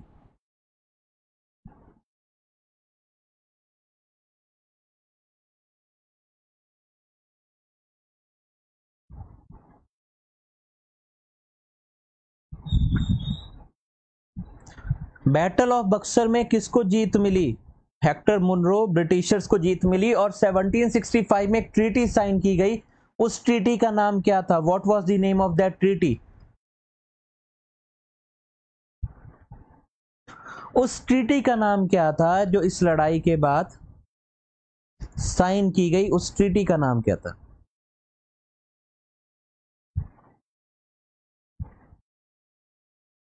अंग्रेजी नहीं, अंग्रेज, अंग्रेज बोलेंगे। डूल गवर्नमेंट नहीं सांगे जी, ट्रीटी। ट्रीटी जिस जगह पे साइन होती है उसके नाम से होती है। तो ट्रीटी ऑफ अलाहाबाद, अलाहाबाद की ट्रीटी में कारा और अलाहाबाद का इलाका दिया गया था। तो answer is treaty of Allahabad in 1765। इसी से मेरा एक सवाल है, इसी से एक सवाल है। पहले 20th सवाल का जवाब दीजिए, उसके बाद एक और सवाल मैं आप लोगों के साथ शेयर करना चाहूंगा। पहले गवर्नर जनरल ऑफ बंगाल कौन है?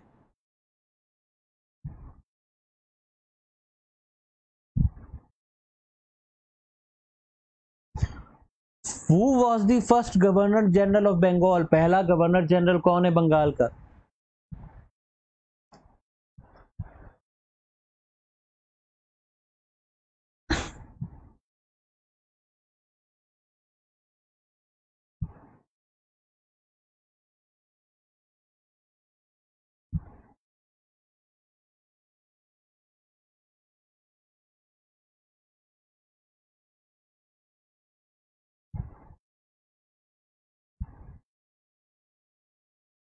जो ये मैं रंग बिरंगे आंसर देख रहा हूं ना, कोई वेलेस्ली का भी नाम ले लो, बेचारा अकेला बैठा हुआ, वेलेस्ली का भी नाम ले लो, कोई तो ले लो, बेचारे को फोमो महसूस हो रहा होगा कि सब बेंटिक का नाम ले रहे हैं, हेस्टिंग का ले रहे हैं, किसी ने क्लाइव का नाम भी ले लिया है।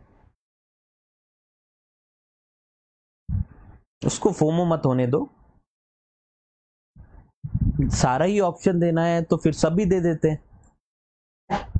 अगर तुक्का ही मारना है ठीक है जी, हाँ जी, थैंक यू ईबी जी, सी भी आ गया। मैं इन्फिनाइट बार बता चुका हूं, इसको रट लीजिएगा। 1765 में ट्रीटी ऑफ इलाहाबाद के बाद पोस्ट बनाई गई गवर्नर ऑफ बंगाल, क्योंकि बंगाल का इलाका कंट्रोल में आया है। टर्म पे ध्यान दीजिएगा, गवर्नर ऑफ बंगाल। पहला गवर्नर ऑफ बंगाल कौन बना? Robert Clive. उस टाइम पीरियड में बॉम्बे और मद्रास की प्रेसिडेंसी भी एग्जिस्ट करती थी, उनके अपने अलग गवर्नर्स होते थे। 1773 में तो ये आपस में लड़ते थे, बॉम्बे वाले, मद्रास वाले, बंगाल वाले आपस में लड़ते थे ये।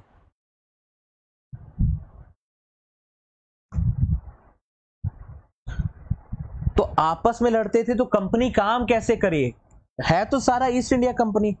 तो इन्हीं में से एक को गुरु बना दिया गया कि बाकी दोनों तुम्हारे चेले रहेंगे, बाकी तुम्हारे बातें मानेंगे। एक बॉस बना दिया गया और वो बॉस बनाया गया बंगाल को। इसलिए बंगाल के गवर्नर की पोस्ट को बदल के 1773 में कर दिया गया गवर्नर जनरल ऑफ बंगाल।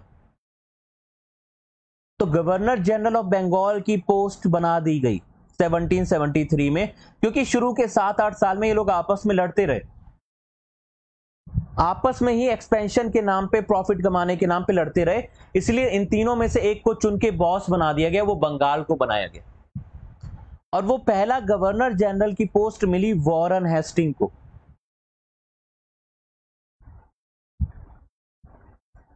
1773 से 85 तक वॉरेन हेस्टिंग रहा पहला गवर्नर जनरल ऑफ बंगाल।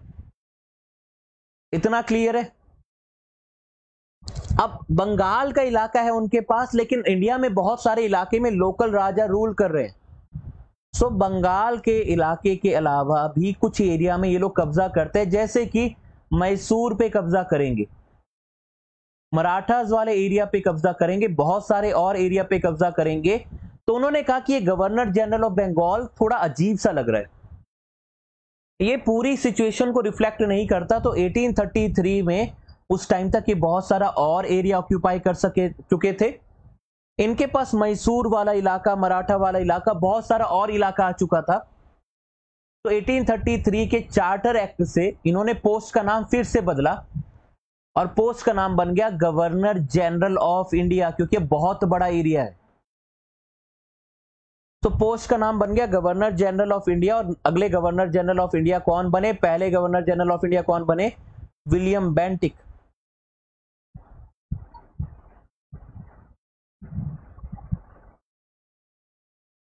अब जिनको भी कंफ्यूजन है, क्लियर है या नहीं? और वेलेस्ली तो बेचारा गवर्नर जनरल इस कैटेगरी में नहीं आता, बीच में आता है। वेलेस्ली का कंट्रीब्यूशन है सब्सिडरी अलायंस में, सब्सिडरी अलायंस का फाउंडर है वेलेस्ली।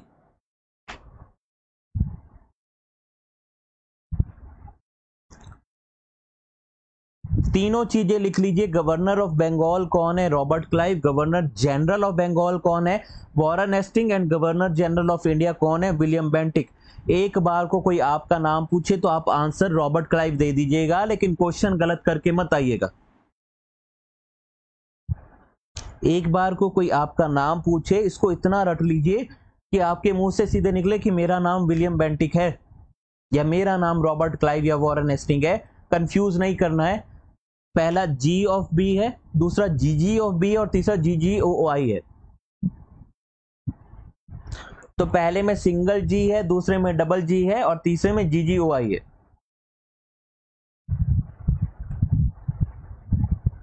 अब एक मेरे को आंसर बताइए, फर्स्ट वॉइसरॉय कौन था इंडिया का? अभी कहानी खत्म नहीं हुई है। फर्स्ट वॉइसरॉय ऑफ इंडिया कौन?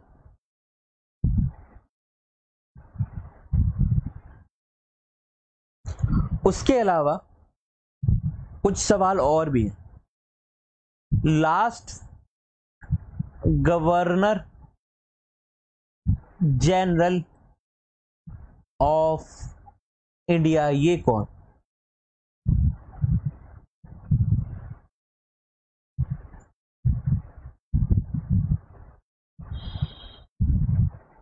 सो पहले वाले का आपने बताया कैनिंग। चलिए जी, पहले वाला पहला कौन बना सब आपको क्लियर हो गया, तो इसको हटा देते।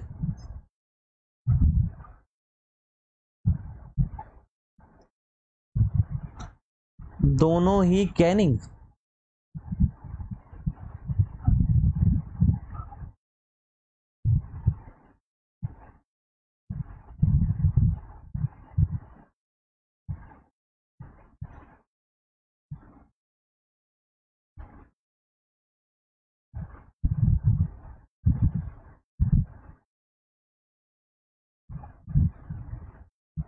तो एक चीज याद रखिएगा, सुनील जी को छोड़ के किसी ने आंसर सही नहीं दिया। आंसर इज सी, राजा गोपालाचारी। फिर से आप शब्दों के खेल में फंस गए और मैं थोड़ा सा परेशान भी हूं, हैरान भी हूं। Last governor general of India, मैंने क्या कोई नेशनैलिटी बताई है? क्या कोई नेशनैलिटी बताई गई है? यस और नो बताएं। क्या कोई नेशनैलिटी बताई गई है? अगर नेशनैलिटी नहीं बताई गई है तो लास्ट का मतलब होता है लास्ट, जो सबसे आखिरी में बना, चाहे वो इंडियन हो चाहे वो ब्रिटिशर्स हो, सबसे आखिरी में कौन बना है? सबसे लास्ट में कौन बना है? सी, राजा गोपालाचारी।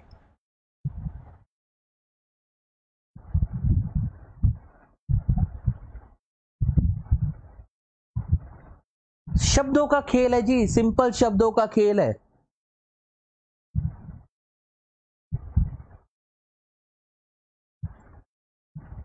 सिल्विया जी, एक मेरे को बात बताइए, लास्ट उसी को बोलेंगे ना जो जिसके बाद पोजीशन को खत्म कर दिया गया।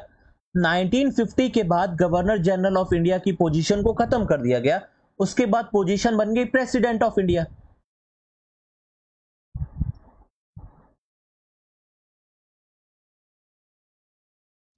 एक लाइन है, एक लाइन में, एक क्यू में कुछ लड़का खड़ा है, कुछ लड़की खड़ा है। ये मान लीजिए कुछ लड़का है, कुछ लड़की है।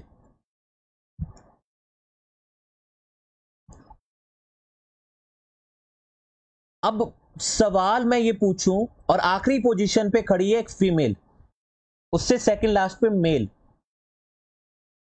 अगर मैं पूछूं कि इस लाइन में लास्ट में कौन खड़ा है, इस लाइन में लास्ट में कौन खड़ा है, तो क्या देंगे आंसर? लास्ट मतलब लास्ट होता है। मैंने कोई जेंडर बताया इस कंडीशन में? नो। तो लास्ट में मेल खड़ा है या फीमेल खड़ा है? अकॉर्डिंग टू माई कंडीशन मैंने क्या कहा, लास्ट में फीमेल खड़ी है, उसके आगे मेल है, फिर फीमेल है, फिर मेल है।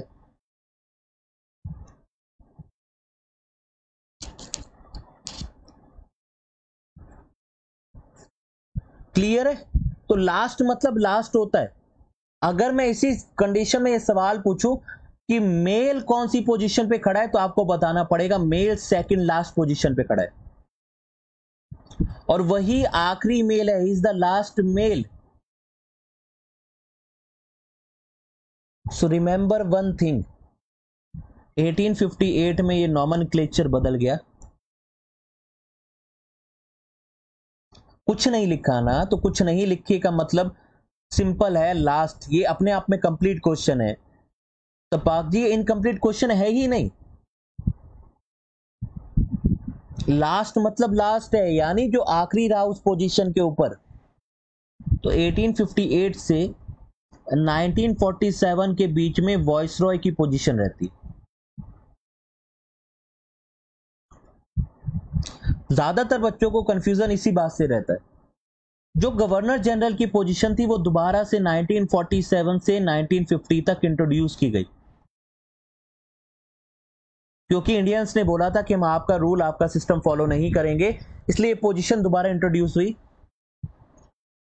तो इसमें दो ही गवर्नर जनरल दोबारा से बने हैं, वॉइसरॉय और ये गवर्नर जनरल। तो दो ही गवर्नर जनरल दोबारा बने हैं, एक है माउंटबेटन जो कि 1948 तक रहा, एंड देन सी राजा गोपालाचारी जी जो कि 1950 तक रहे, जब तक कॉन्स्टिट्यूशन एग्जिस्टेंस में नहीं आया। अब मुझे बताइए, अगर मैं पूछूंगा कि आखिरी कौन है गवर्नर जनरल, तो सी राजा गोपालाचारी ही तो होगा नाम, यस और नो?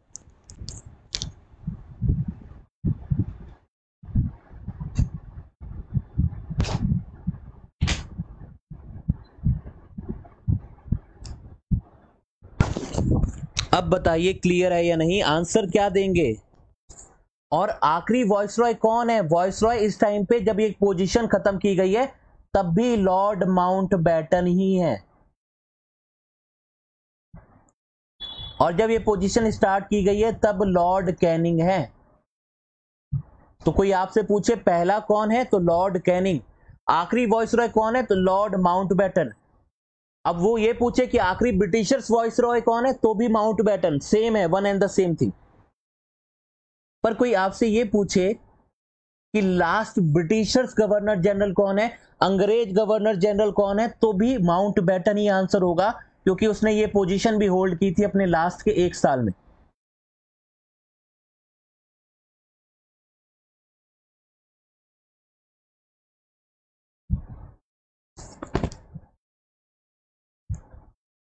ऑप्शन में अगर last governor general of free India या लास्ट इंडियन गवर्नर जनरल तब तक नहीं बोला है, तब तक आपको नहीं लिखना है।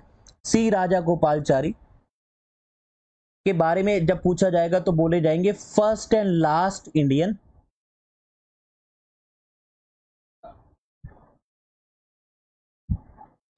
Last governor general, first governor general of, sorry, last governor general of free India. तो free India, last governor general of India, first and last Indian governor general, सबका आंसर सी राजा गोपालाचारी है। सबका आंसर। तो फ्री इंडिया के आखिरी governor general, free India के second, क्योंकि दो ही हैं, तो second governor general, first and last Indian जो गवर्नर जनरल पहुंचे, ये सबका आंसर, सबका आंसर सी राजागोपालचारी है। शब्दों का खेल है और दूसरा आप लोग जल्दबाजी मचाते। तो ये तीनों लिख लीजिए, अभी भी नहीं लिखेंगे मुझे पता है, बहुत सारे लोग हाथों में मेहंदी लगा के बैठे हैं, सजना का नाम छुपा के बैठे हैं, पेन खर्च हो जाएगा, 5 रुपए यूज करना पड़ जाएगा, पेपर खर्च हो जाएगा। लिखिए, लिखने से ही चीजें याद रहती हैं। जब पेन और पेपर आता है, कलम आती है, तब चलता है, तब याद होता है।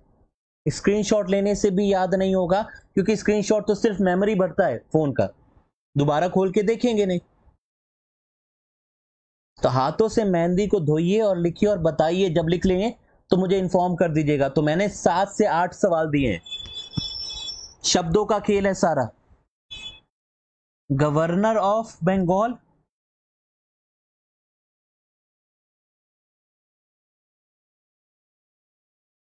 Robert Clive.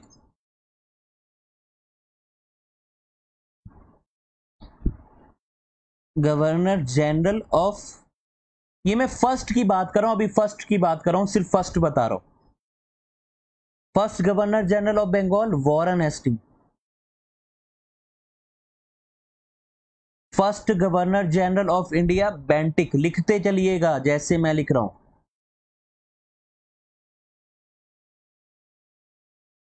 फर्स्ट वॉइसरॉय,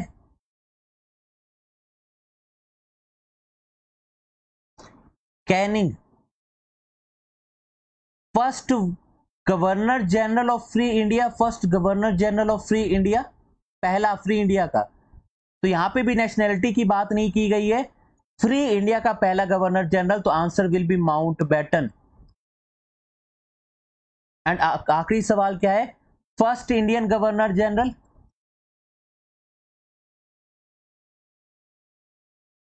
तब आएगा सी राजा जी, सी राजा गोपालाचारी। इसमें किसी को कंफ्यूजन?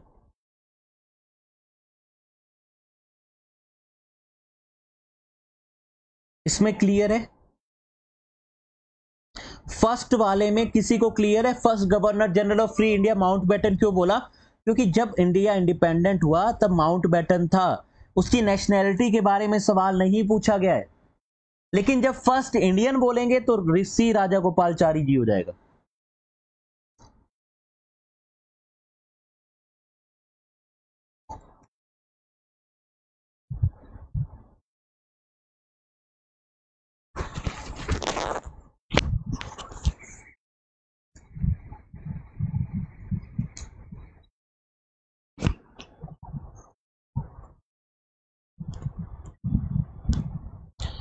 और इसी तरीके से लास्ट वाला भी, तो ये सारा का सारा लिख लीजिएगा। लास्ट वॉइसरॉय कौन है? लास्ट वॉइसरॉय माउंट बैटन है। लास्ट गवर्नर जनरल कौन है? सी राजा गोपालचारी है। लास्ट ब्रिटिश गवर्नर जनरल कौन है? माउंट बैटन है। Last governor general of free India कौन है? सी राजा गोपालचारी है। Second governor general of free India कौन है? सी राजा गोपालचारी।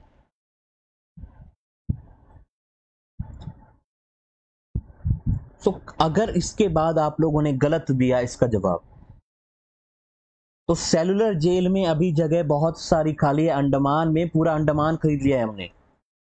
सेलुलर जेल में काला पानी की सजा के लिए बहुत सारी जगह खाली है। टिकट करवाते चलेंगे, एक एक को डिपोर्ट करते रहेंगे।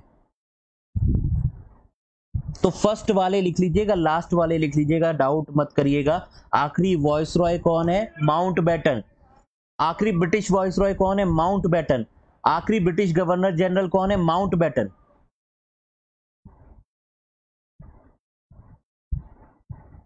ये बहुत बार मैंने रिपीट किया है, आप लोग अच्छे से समझिए।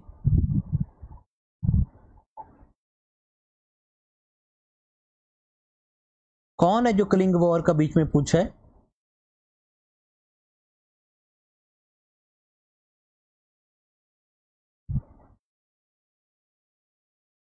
कलिंग वॉर हुआ है 261 BC में, अशोका की लड़ाई।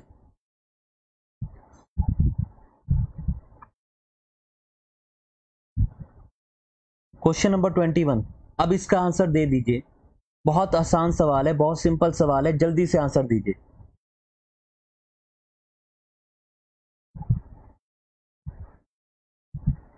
मैं गवर्नर जनरल बता रहा हूं, बीच में कलिंगा की लड़ाई पूछ रहे।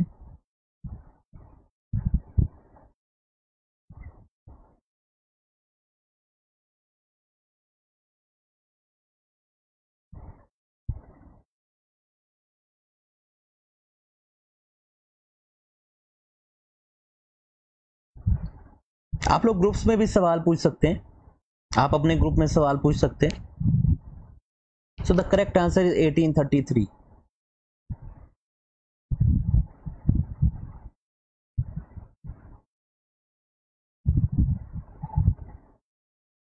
The correct answer is charter act of 1833। अगले सवाल पे मूव करते हैं। इनमें से कौन से हिस्टोरियन ने रिवॉल्ट ऑफ 1857 को फर्स्ट वॉर ऑफ इंडिपेंडेंस कहा है? इनमें से कौन से हिस्टोरियन ने रिवॉल्ट ऑफ 1857 को फर्स्ट वॉर ऑफ इंडिपेंडेंस कहा है?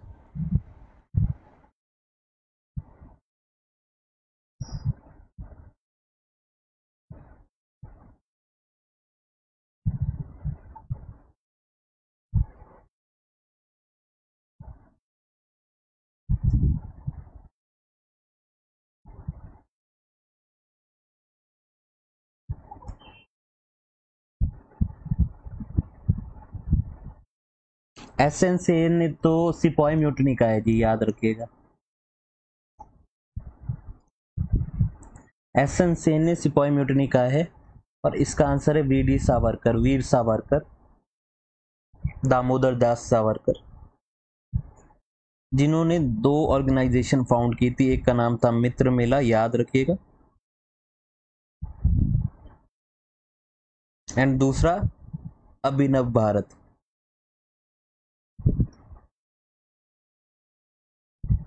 सावरकर जी पे भी काफी ज्यादा सवाल पूछे जाते हैं, तो याद रखिएगा, ये इंपॉर्टेंट पॉइंट है, Mitra Mela and Abhinav Bharat.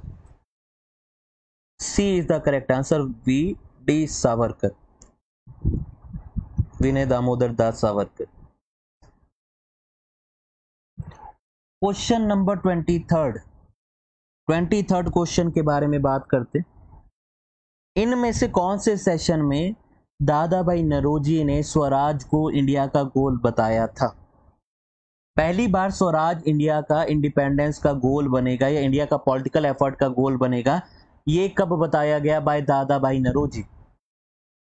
At which Congress session did Dadabhai Naoroji announce that the Swaraj was the goal of Indian political efforts?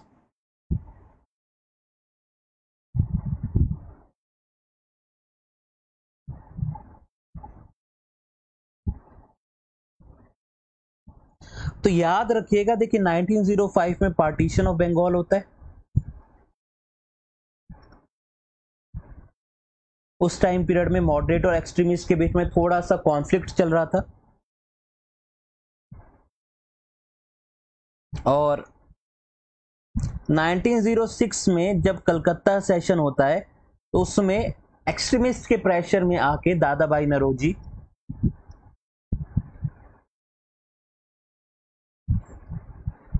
ये बोलते हैं कि हमारा जो मेन गोल है कांग्रेस का, that is Swaraj, that is self rule.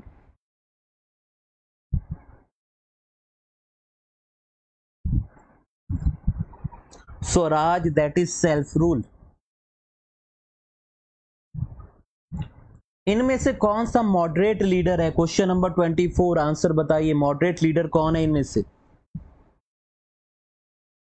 इसी के साथ साथ ये बताइएगा, कांग्रेस कब फॉर्म हुई?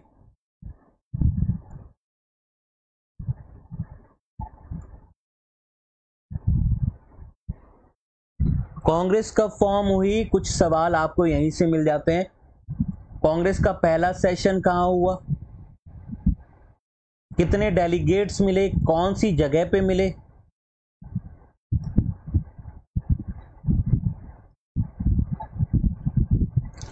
पहला मुस्लिम प्रेसिडेंट कौन था कांग्रेस का? पहला नॉन इंडियन कौन था?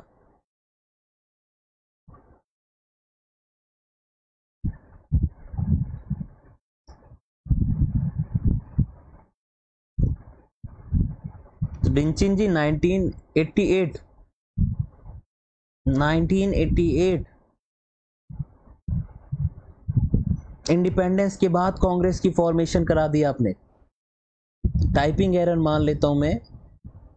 तो रिंचिन जी कह रहे हैं 1988 में, 1988 फिर कांग्रेस की जरूरत क्या थी अगर आजादी हो ही गई थी 1947 में। तो इस क्वेश्चन का आंसर है Gopal Krishna Gokhale.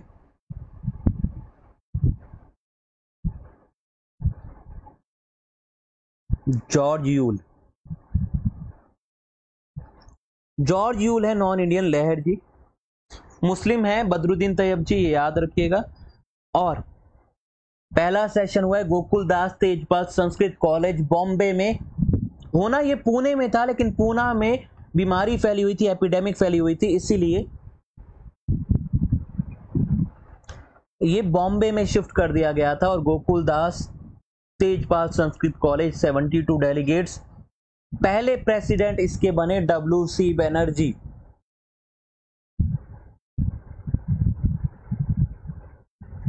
First president WC Banerjee. Second president दादा भाई नरोजी जी थे। दूसरा याद रखिएगा, फर्स्ट वुमन कौन है जी? पहली वुमन, पहली महिला जो कि प्रेसिडेंट बनी है कांग्रेस की, क्या आप बता पाएंगे?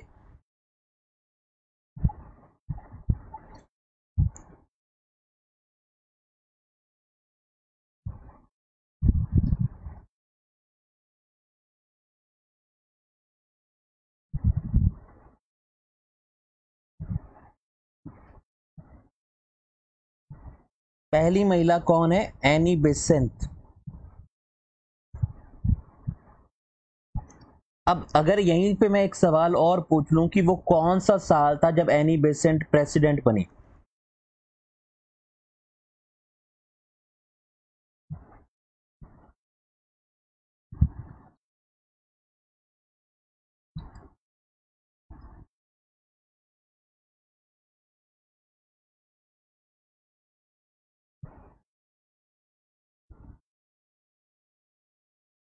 नाइनटीन 16 आ गया है, 1905 आ गया है।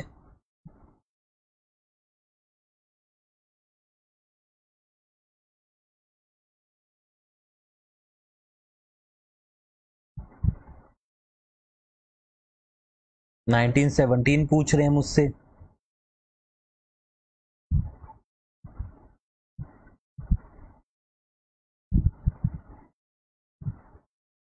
भूल गया, लहर जी कह रहे हैं भूल गया। तो करेक्ट आंसर इस 1917 का कांग्रेस का सेशन, जहां पे एनी बेसेंट क्या बनी थी? Annie Besant became the president.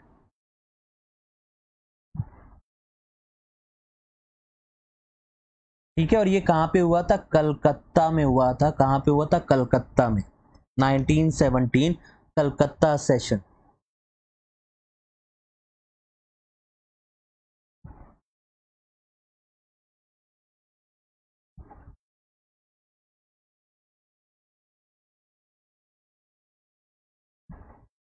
किधर हुआ? कलकत्ता में हुआ। फर्स्ट इंडियन लेडी कौन थी जो प्रेसिडेंट बनी?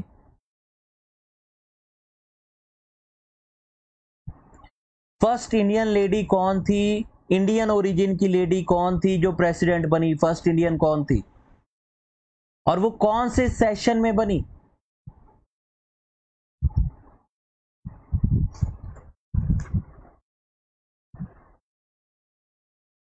So the correct answer for this will be Sarojini Naidu ji, and the year will be 1924 and the session was Kanpur session.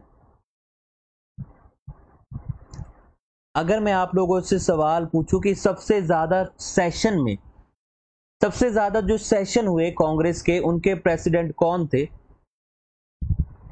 Multiple time सबसे ज्यादा टाइम प्रेसिडेंट कौन बने कांग्रेस के? तो क्या आंसर होगा?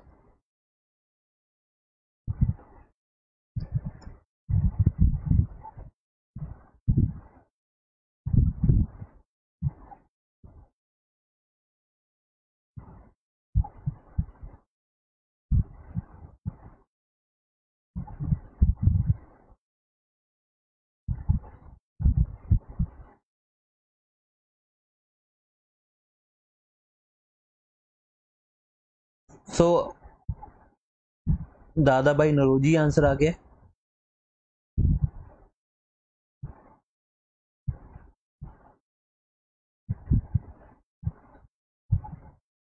देखिए दादा भाई नौरोजी, और जब आप जवाहरलाल नेहरू की बात करेंगे तो दोनों 3-3 बार बने। Both of them became president for 3 times. So Dada Bhai Naoroji and Jawaharlal Nehru both 3। Gandhi ji इकलौते सेशन में प्रेसिडेंट बने थे, that is in 1924 Belgaum session.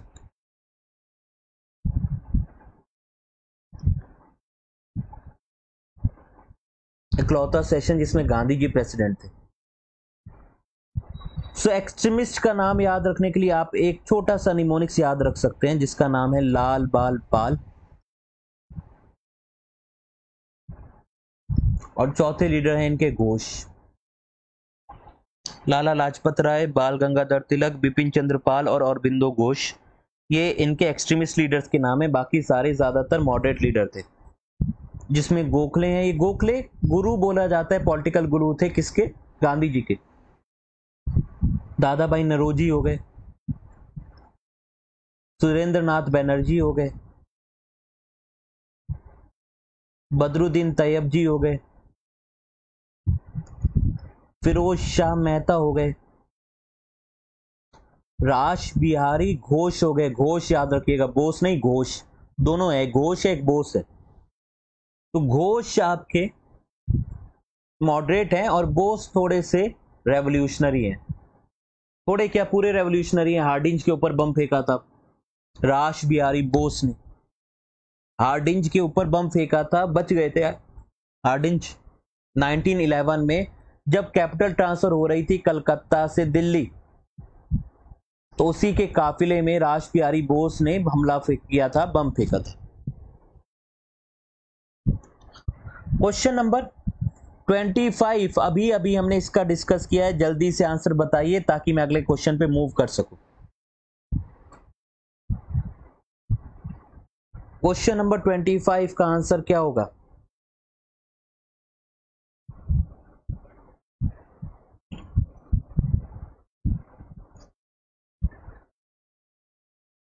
अभी डिस्कस किया है जी, Bombay. Question number 26,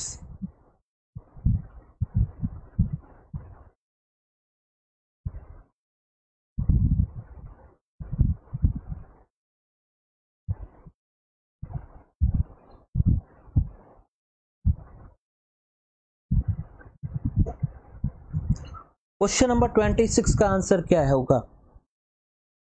grand old man of India किनको कहा जाता है? अब जिनके नाम के आगे ही दादा है उन्हीं को तो ग्रैंड ओल्ड मैन कहेंगे ना। इनकी एक डॉक्यूमेंट है जिसने बहुत इंपॉर्टेंट रोल प्ले किया था ये दिखाने में कि ब्रिटिशर इंडिया से पैसे लूट के जा रहे हैं। उसका नाम था poverty and un British rule in India.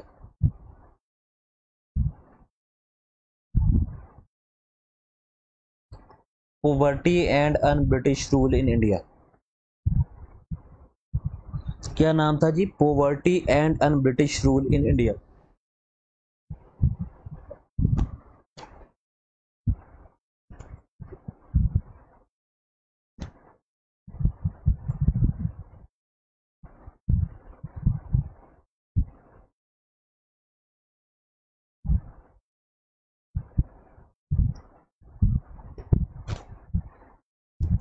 ये पहले मेंबर ऑफ पार्लियामेंट भी बने थे वहां पे इंग्लैंड में जाके। तो ये याद रखिएगा दादाजी के बारे में, दादा भाई नौरोजी के बारे में याद रखिएगा, इंपॉर्टेंट फैक्ट्स हैं। 3 बार कांग्रेस के प्रेसिडेंट बने, दूसरे सेशन में बने, 1906 में बने, एंड इन बिटवीन एक बार और बने थे। इन बिटवीन एक बार और बने थे। तो एक 1886 के सेशन में ये बने हैं प्रेसिडेंट। उसके बाद ये दोबारा बने 1893 के सेशन में जो लाहौर में हुआ था, एंड फिर ये 1906 के सेशन में तीसरी बार बने हैं जो कि कलकत्ता में हुआ। तो पहला सेशन कलकत्ता, दूसरा लाहौर, तीसरा कलकत्ता, ये 3 बार प्रेसिडेंट बने। 1886, 1893 and 1906। CLC, Calcutta Lahore Calcutta.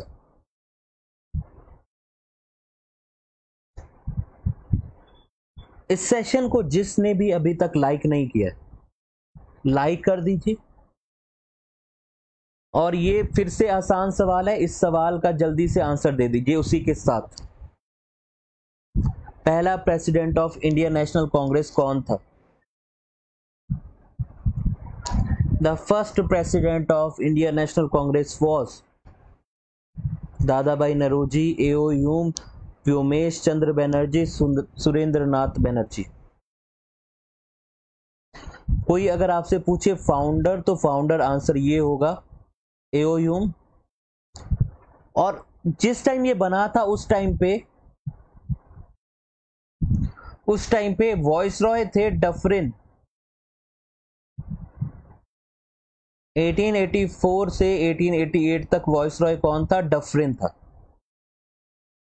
Founder ये प्रेसिडेंट डब्ल्यू.सी. बनर्जी। इतना आपको बेसिक कॉन्सेप्ट पता होना चाहिए।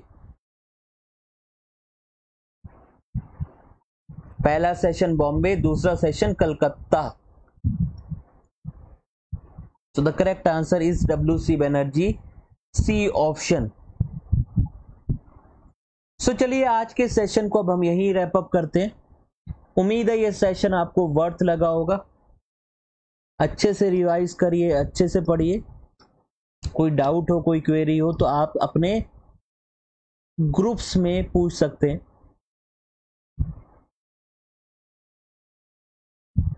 रिवाइज करिए, कंफ्यूज मत करिएगा। पेपर में क्वेश्चन को 2 बार पढ़िएगा, जल्दबाजी बिल्कुल नहीं।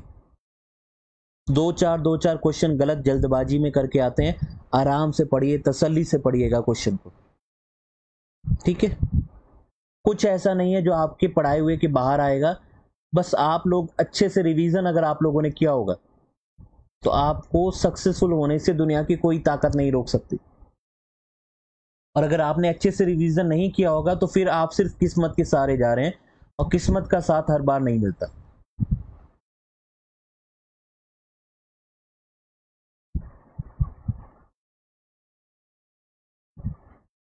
ओके बोधक जी, ठीक है जी। चलिए नेक्स्ट सेशन का अनाउंस करा दिया जाएगा। मोस्ट प्रोबेबली कल भी आपका एक रिवीजन क्लास होगा, लिंक शेयर कर दिया जाएगा। मोस्ट प्रोबेबली इसी टाइम पे कल भी एक ऐसा ही रिवीजन क्लास होगा। ओके जी, thank you everyone, have a nice day.